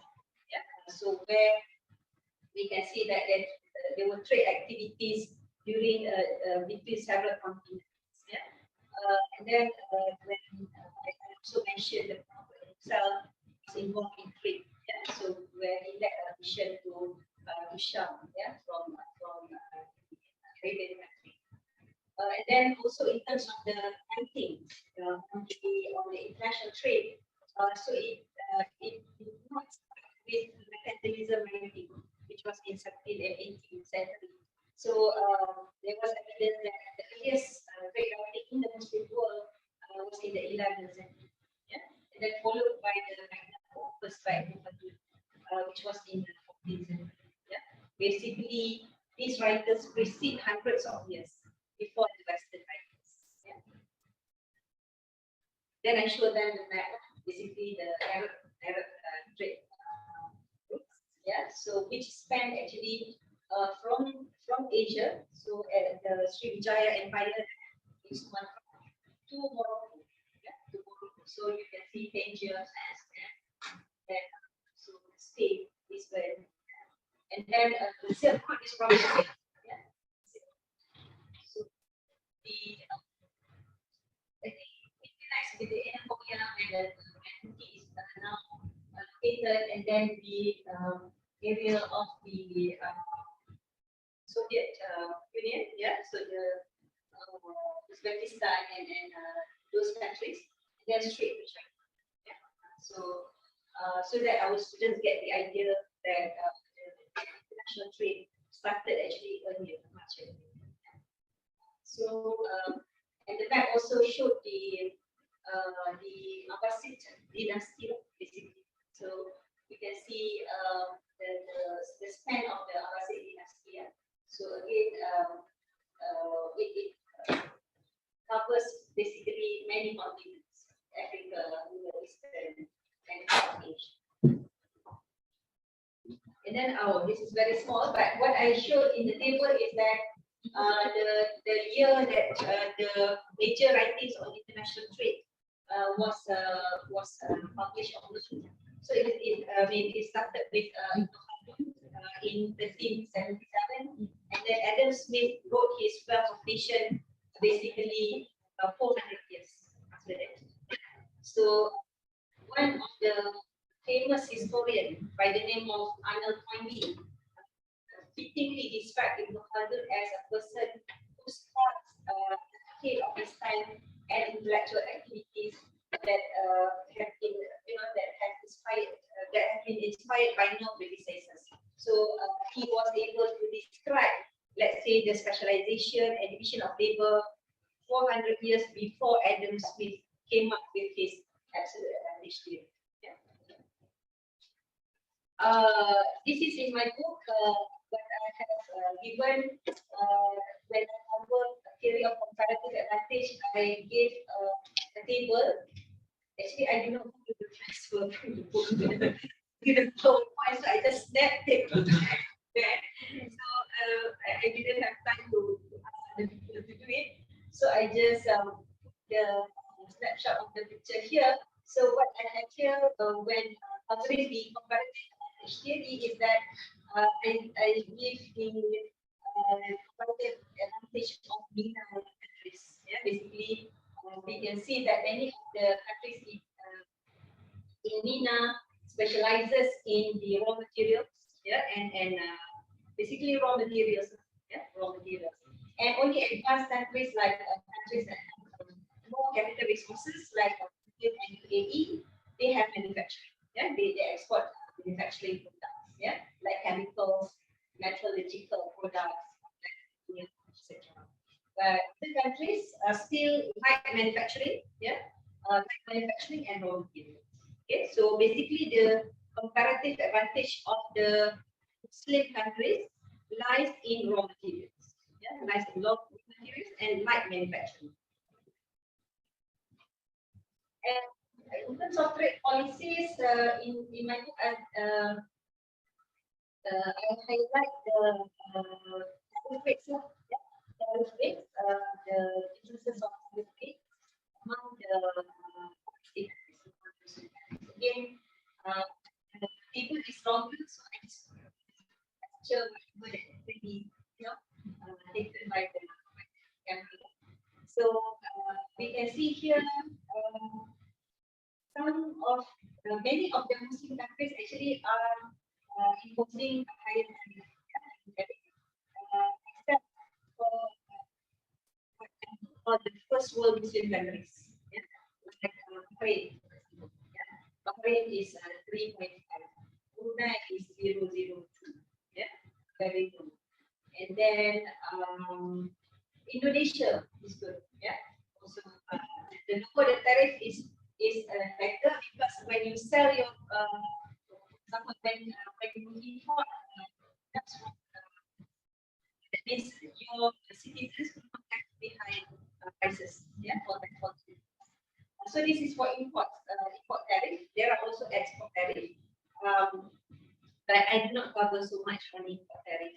Yeah. Then when I talk about economic integration, so I discuss first the from conventional perspective lah. Basically, what is the definition of economic integration, yeah, from conventional perspective? So basically, countries get together and they adopt specific policies only for the members, right?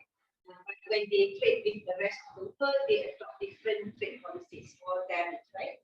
So in this topic, I use the article that was written by the late Najibullah Siddiqui, the famous Muslim economist or Islamic economist, on the principles of international economic relations in Islam. Yeah? So where in these articles he explained about the Islamic worldview that Muslim nations will have to follow or observe when they establish relations or when they have transactions with the other countries. Yeah, so basically emphasizing about the basic values of equality, brotherhood, cooperation, justice, and benevolence. Yeah. So, so he also in the article, CDP in the article, tried to come up with the policy objective, yeah, of the Muslim countries when they establish relation with other countries. Yeah. So number one, for example, the policy objective is to preserve and promote economic interests of people. Yeah. So meaning that it should elevate, yeah, it should elevate the population in that particular country. Yeah. So and then number two, to observe the Sharia rules relating to economic transaction. Why Sharia rules will have to be observed? Because to ensure justice and equity. Yeah. Because we know that elements such as riba is not allowed. Yeah. So and these elements, for example, is to ensure one of the reasons is to ensure justice and equity. Yeah. And then number three, the policy objective should be to strengthen the ummah. Yeah. To strengthen the ummah and to serve the mission of the Islamic community in cooperation with other Muslim people. So basically, a Muslim country cannot have a relationship or doing transaction with other country in order to basically to weaken the ummah. Yeah. So that should not be the objective. Meaning that if let's say, I mean, when we read about the situation of a few years back, when let's say Muslim countries get together and let's say adopt a policy to boycott the other country, that shouldn't be the objective. Yeah. So I also in the economic integration topic, I discussed on the establishment of the Islamic common market. Yeah. So the idea was called for by the Imam of the Masjid Al-Haram, basically, yeah, in Makkah, and also I discussed why the idea does not become. Yeah. So what are the factors that actually becoming hindering, yeah, or hindering the process of establishing the Islamic market. Right? Then when I cover foreign exchange markets, basically in my book, so I introduce basically money in medieval period, yeah, in the ancient time. So let's say they use physical commodities. So sometimes they use clay, sometimes they use stones, right? So there is an example of the money that was used by Srivijaya Empire. So it is in the form of iron, like a pin, like a nail, yeah. So that is the money that they use, yeah. And interestingly, this money, I found it here in Malaysia, in the Malay Heritage Museum at UPM, where Dr. Zera did her PhD. Yeah. So they have other collection as well on the Malay Heritage collection. Then the currency that's used in the Muslim Islam, so basically is a million, yeah, which consists of gold and silver. Yeah. So basically the two superpowers during that time were the Roman and the Persian. So the Roman used gold, the Persian used dirham. Yeah. So basically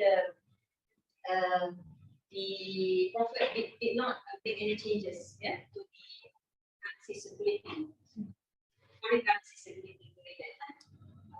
They did not also mint the so the currency was minted during the Umayyad Khalif. Yeah. So he minted with the minimum content gold, which is 4.25 grams, and then silver is 2.97. So that is introduction of medieval money.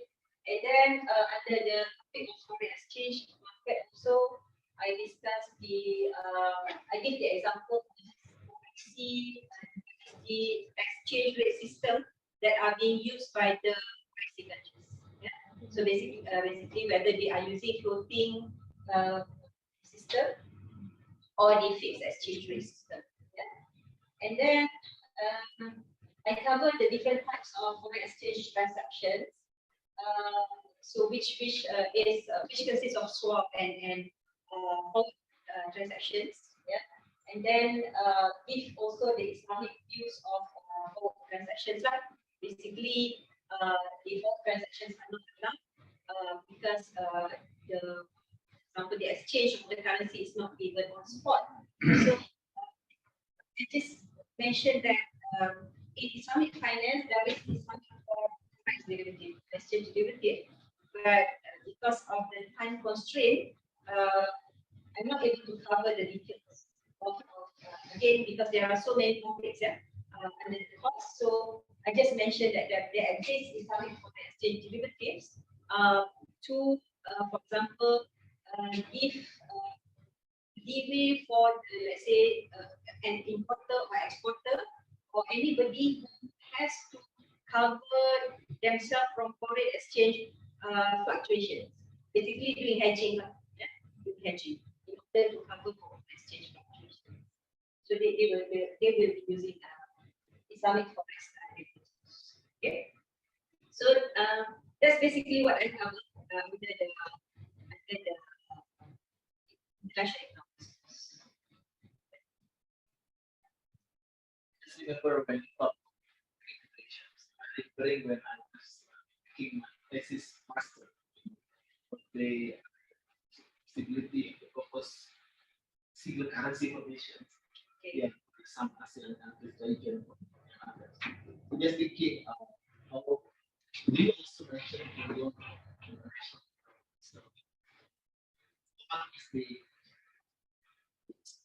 operation between the Islamic payment system for the Singapore, maybe the payment system, stability, maybe by taking maybe some.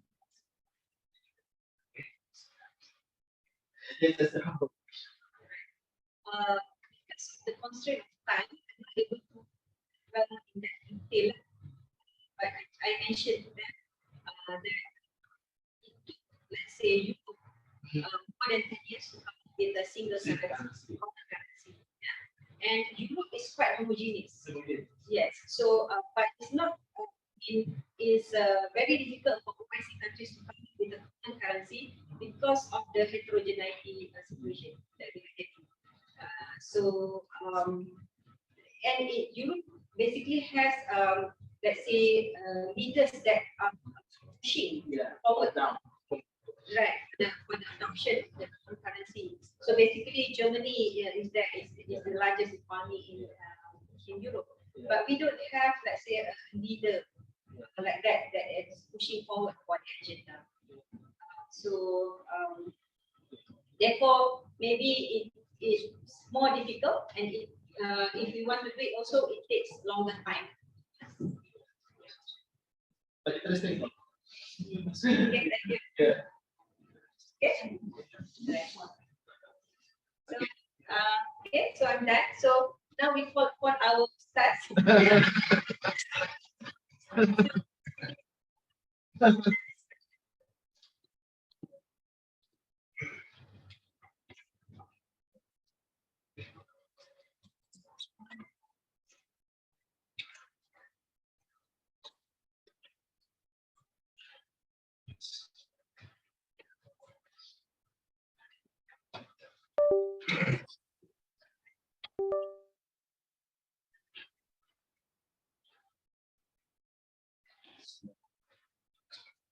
Thanks for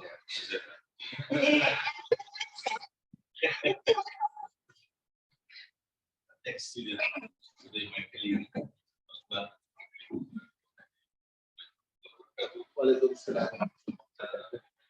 As Prof said, Ustaz, once you say Ustaz, so it's understood that the discussion will be different angle, different perspective. My specialization is teaching different subjects and not integrating Islamic values into subjects of economics, but rather teaching different subjects to the students of economics to make them appreciate, understand the values that we have in religion, Islam, and each of the subjects is one for the student, student. There are some other subjects as well, but this session, these subjects are available. And Calculus 1 is about acquainting students with the foundation, the theoretical part of professional activities and so on. Anything that is related to sales, economic activities, say the general legal maxims of students. Some of them sometimes have, to a certain extent, background, but mostly they don't have because they specialize in finance, so they have to basically. Sometimes we need to do the spoon feeding sometimes because this is not their specialization. So our job as lecturers who teach subjects to the students of economics is to make sure that after they graduate, they won't be one-sided economists. There will be already inculcated values, from their perspective, how to be economists, good Muslims, good economists, and at the same time simultaneously to apply the rules that they studied, the rules of Sharia, what is halal, what is haram, what is permissible, and so on. So, like I mentioned, one is about the theoretical part, and I tell my students I don't consider it as a boring subject because there are so many theories that you have to memorize.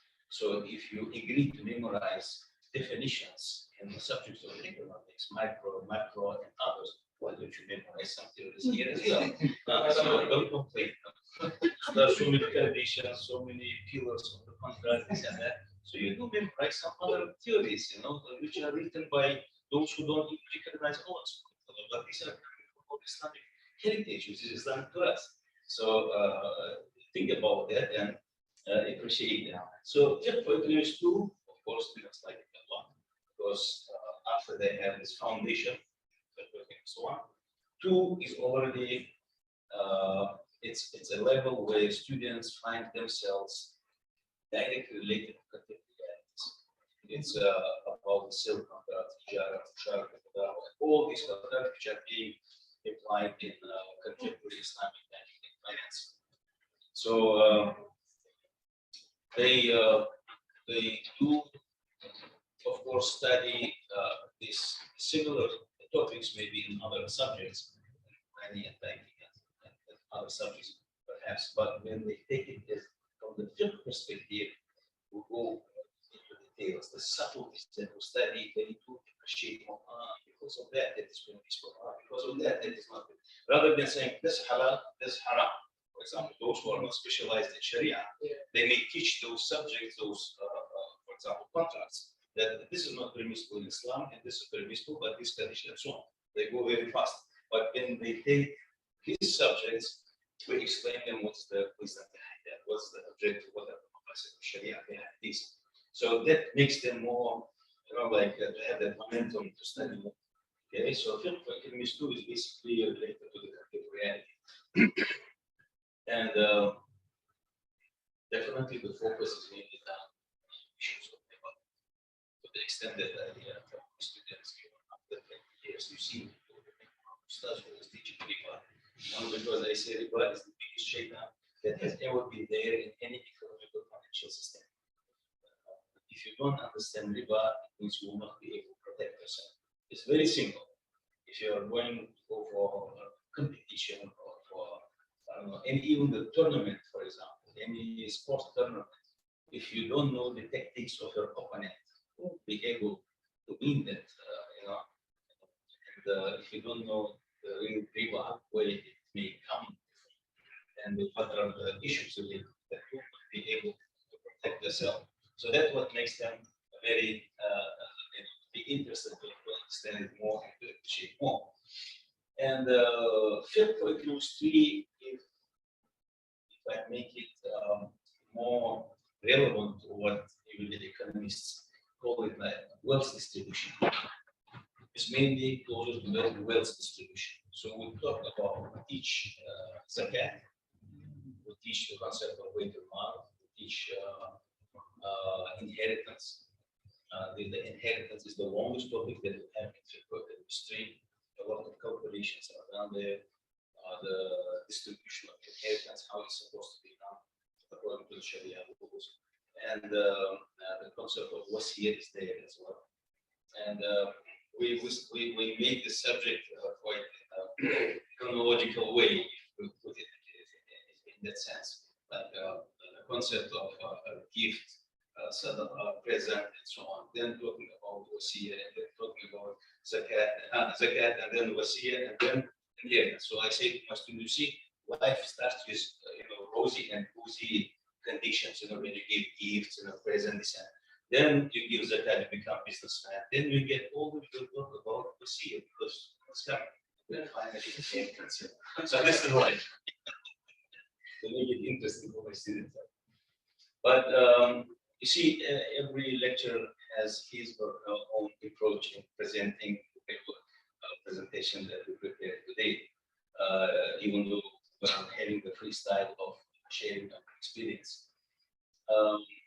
I just wanted to mention some of the examples, not many of them. One of the methods that I use, one of my objectives, I can say, teaching all these subjects, the ones that I mentioned, is to make students understand that most of the concept or the major, the core, the main substance, the essence of the economics that we have in theory of economics is basically there in Islam. I can bring this example, and I believe it will be interesting for some of us who know this hadith and pay attention to that. But it depends who explains it, and then what are the aspects that we highlight. So that's probably a bit different. So when it comes to demand and supply concept, it's understood this is one of the core concepts, like you are economists, and please correct me if I'm wrong. So when we talk about free market, what can be more essential than this?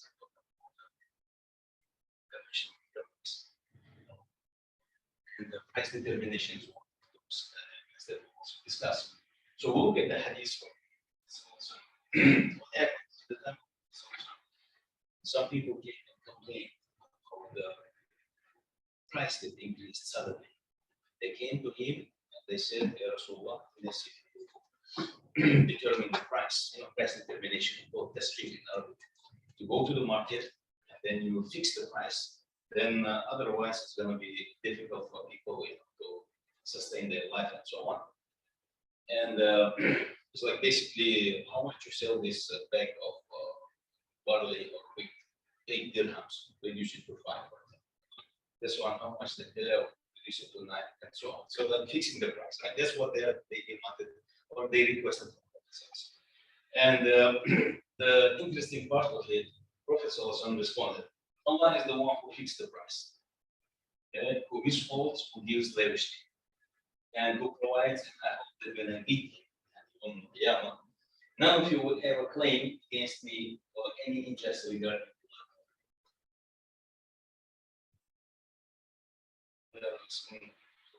fix the price. Fix the price. Suddenly talking about but I mean, those who don't know how to understand this hadith might be confused what's behind the message behind this. So it's like I'm asking what time is it, and you say the weather is nice. There's like a complete mismatch between the question and the answer. It may come to our mind unless we properly understand this hadith. So basically, this hadith can be divided into two. I'm not trying to give a lecture, but just to share with you one interesting one. Talking about demand and supply, that's why I put the title. The life was very simple, and the issues that they were concerned about was about food commodities. The price that increased of food commodities. So food commodities, they come from, it's all about agriculture. And agriculture definitely depends on enough rain or not enough rain. And I mean, the outcomes definitely depended on that, whether the water was enough, irrigation was there or not. Then, if the rain was enough, then the commodity will be abundant and the harvest will be abundant. There will be a lot of supply to the market. And what happens to the price? Definitely goes down. 1,400 plus years ago. Okay, this is there. Unfortunately, we Muslims do not develop the theory of economics and whatever is related to that, since the time could have been the leaders, rather than now being students and learning from the Western countries, especially those countries which never even existed at that time. Okay, today we learn from that. We do, I mean, we hold respect for it. There's no doubt. We're not trying to diminish their role, absolutely. Otherwise, it would be justice. But we who are supposed to do about this, today's economics that we talk about are free economy now, which means you do not interfere. If Allah subhanahu in his divine law, it was written that in this year there will not be enough water, enough rain, then definitely the supply will be less. So go up, and maybe the next year will be, so do not interfere. So people should be left, the market should be left free. The aim, the concept of free market. This was there already in this hadith. So that's why whenever I teach just this hadith, it makes me happy, it makes me proud that we had it already at the time. At the same time, I'm very sad that we did not develop it from the whole theory of economics could have been developed. Now, the whole science. Now, the second half of it, when Prophet also says, I hope that none of you will have claim against me in terms of what the Prophet was. Imagine Prophet fix the price in the market. Then, after Prophet also is gone, of course, definitely Abu Hurairah and others who have been, companions who would register, right? Rasulullah, and then this bag of this winter barley, that was used to cost this much, he reduced it to 8. Alas, text of Sharia, it remains fixed and below, right? Nobody can change the text of Sharia. Hadith, authentic hadith, you can't change that. So imagine after Prophet God, then the Hisbah, okay, the government also goes to the market. Things change, the condition change, situation changes. And then the supply is quite little, and then the price goes up. And then they said, Hadith of Prophet, this bag was fixed in the time of Prophet for 8 dirhams. How much you sell? 11 dirham, reduce it. No, I can't because my cost is already 10. I'm just selling it for 11. I'm trying to, no, Hadith is more important. But you are going against reality. Either you comply with Hadith Sunnah or you're enemy of Islam. And then there will be fight. Definitely. Imagine these people, they meet. And that victim, this victim, on each one of them thinks that he is right. Complain to Allah. Ya Allah, I was saying you are the witness. My cost price was 10 dirham. I was selling just for 11 dirham, just making 1 dirham. And this man was saying that he is a representative of government, Islamic State, and he had a fight with me. I was defending myself, and he killed me. Asking why he did. He would say, send messenger, he is the one. And who would be the final one to call upon? So come here. Left that hadith for them to have that fitna. That's what he was smart enough not to. He already could foresee, anticipate what will happen among people if he goes and interferes the market. This is the economist. This is a smart man, in addition that he is a prophet. So these are the beautiful texts that we have. Beautiful texts that we have. Of course, definitely free market means to a large extent, but certain situations hoarding or artificial speculation in the price and so on. Definitely, we have another legal maxim that says public interest is your priority over private one, and the government has right to interfere and so on. So this type of values we're trying to give to these students to make them understand that we have these roots of economics in Islam, okay? And it's just a matter of finding properly and understand. And some other values, of course, when it comes to finance, we can say in economics, finance generally have these values. As the aim variant, just 2 words for example. I mean, just a little example. There can be hundreds of them that we can bring. Today we talk about let's connect with contemporary reality, LG letter of guarantee, for example, or surety or guarantor.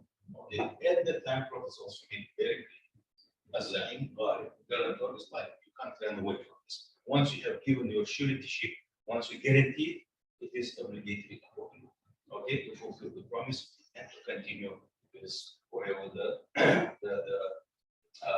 covenant or the agreement that you have. Another one, Rahimahullah, Imran, someone is a bara, someone is a ishtara, someone is a may Allah have mercy upon man who is lenient when he is selling, when he is buying, and demanding back his money or his right.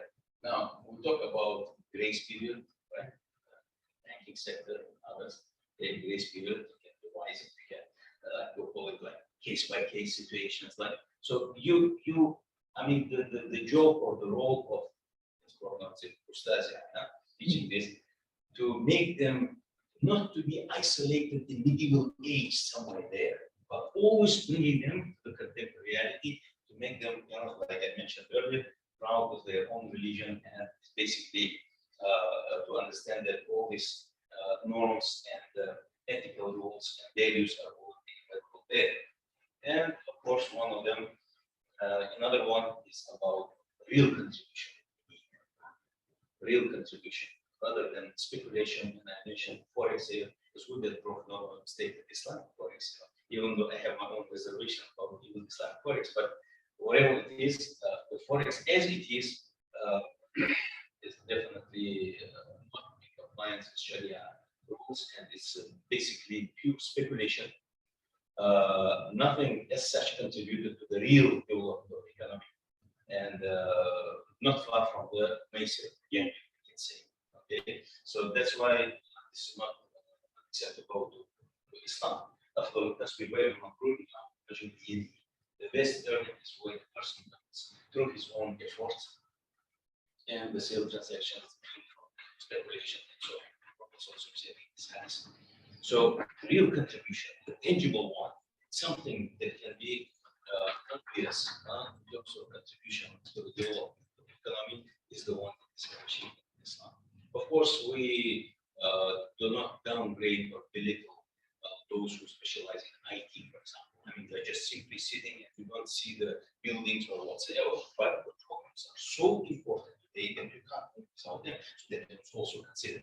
But speculations, as we find in markets like forex and others, it's definitely not in compliance with the objectives that Allah subhanahu wa ta'ala intended in the Sharia legislation. So I believe too much hope, but from Ustaz will not be interesting, otherwise it becomes boring.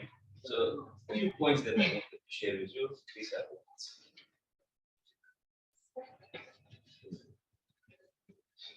Comments? First, actually very enlightening presentation of this. Now the question about the speaking on here. So in this semester, these 3 consecutive semester thinking in Taiwan. Sure, for economists, one difficulty is coming for the first year. I mean, what they can economists one on the secondary level, but make sure that the order or the sequence is observed. Fifth 2, they can't make it without thinking the fifth 1. Fifth 3 is less elective. I mean, there are some students, depending on their package, economic package, finance, or anything, they should take it, because they prefer that package. Yeah. But in general, these are the fully required subjects. It's like we don't accept any economist to graduate without having knowledge. So 50 is some kind of additional. Yes. So that's how we.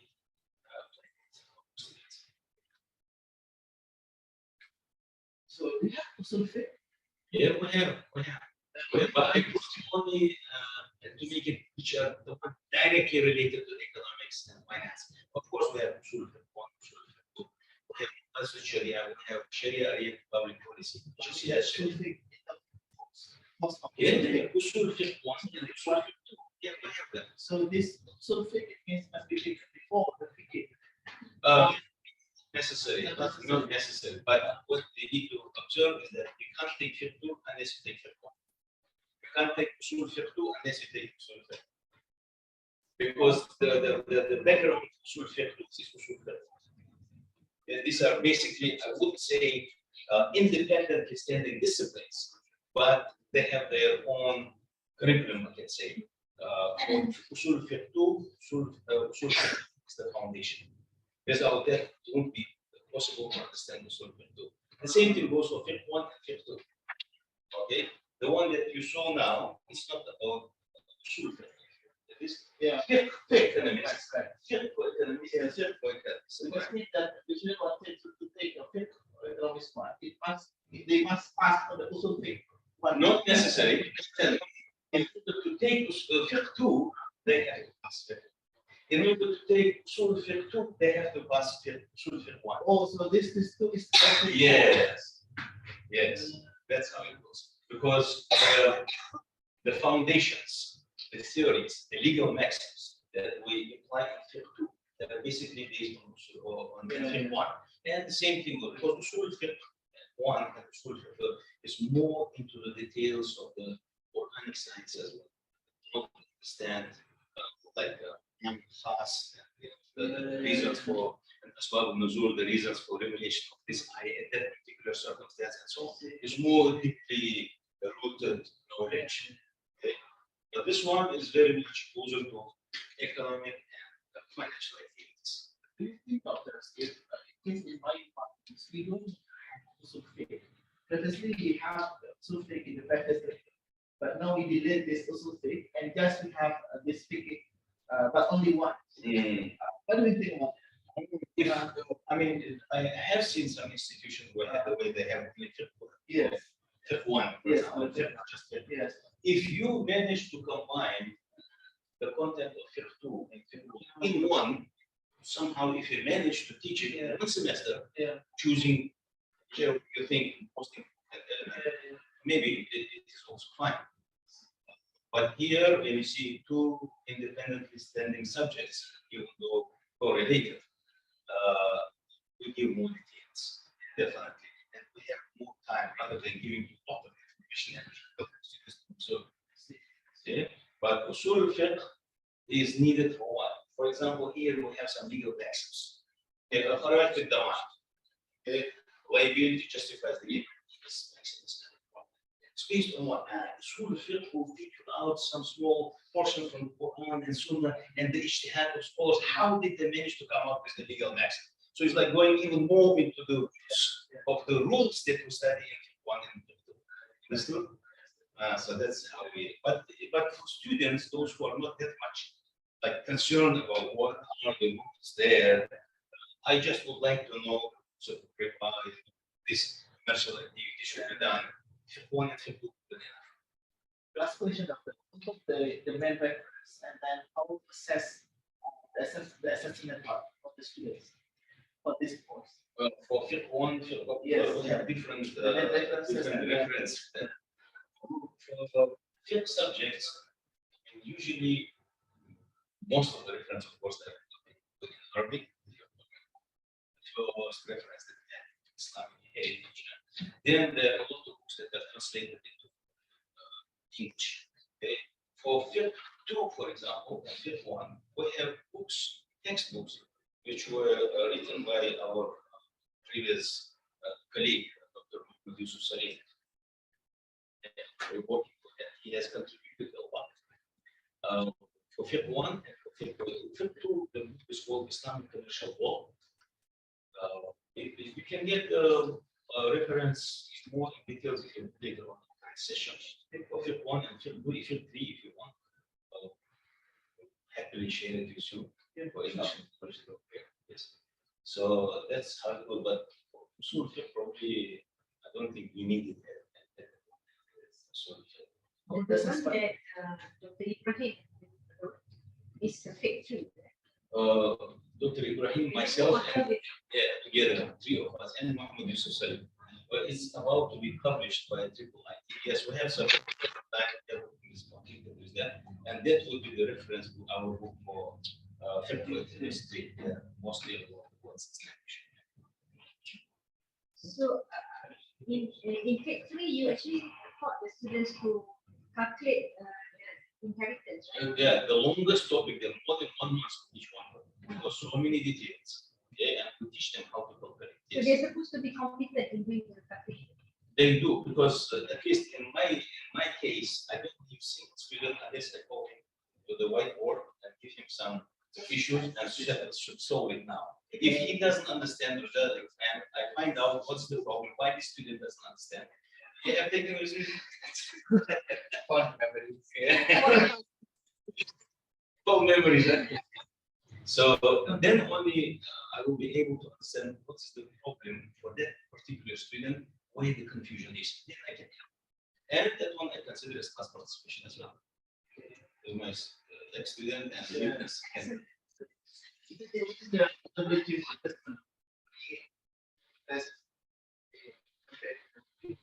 It's absolutely flexibility is given to the lectures. You can take like test 1, test 2. But in my case, what I do in 3, I can make 1 test regarding the first topics that we studied, but I will separately make the test for inheritance. And in the final, I include out of 40%, half of it, which means 20, will be dedicated just for inheritance case studies. Yeah. So then only you'll be able to find out what they understood. Interesting calculations. And, it's a good topic. And that's why I always say to my students, if you are systematic in attendance, and if anything is not clear, ask questions, you'll be better than stuff. Thank you very much.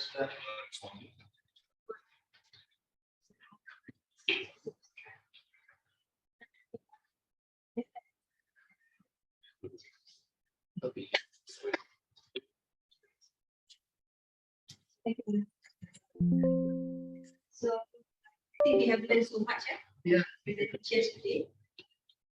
The presentations and also from the feedback. So perhaps this maybe we can discuss what will be the follow-up. The institutions and CIE. So some of us are not able to stay for lunch. Yeah. Then you can come and join lunch at CIE. Thank you. So we adjourn program for lunch. Yeah. So lunch is at the other time. Oh, okay. Belum, saya tak. Where's the now?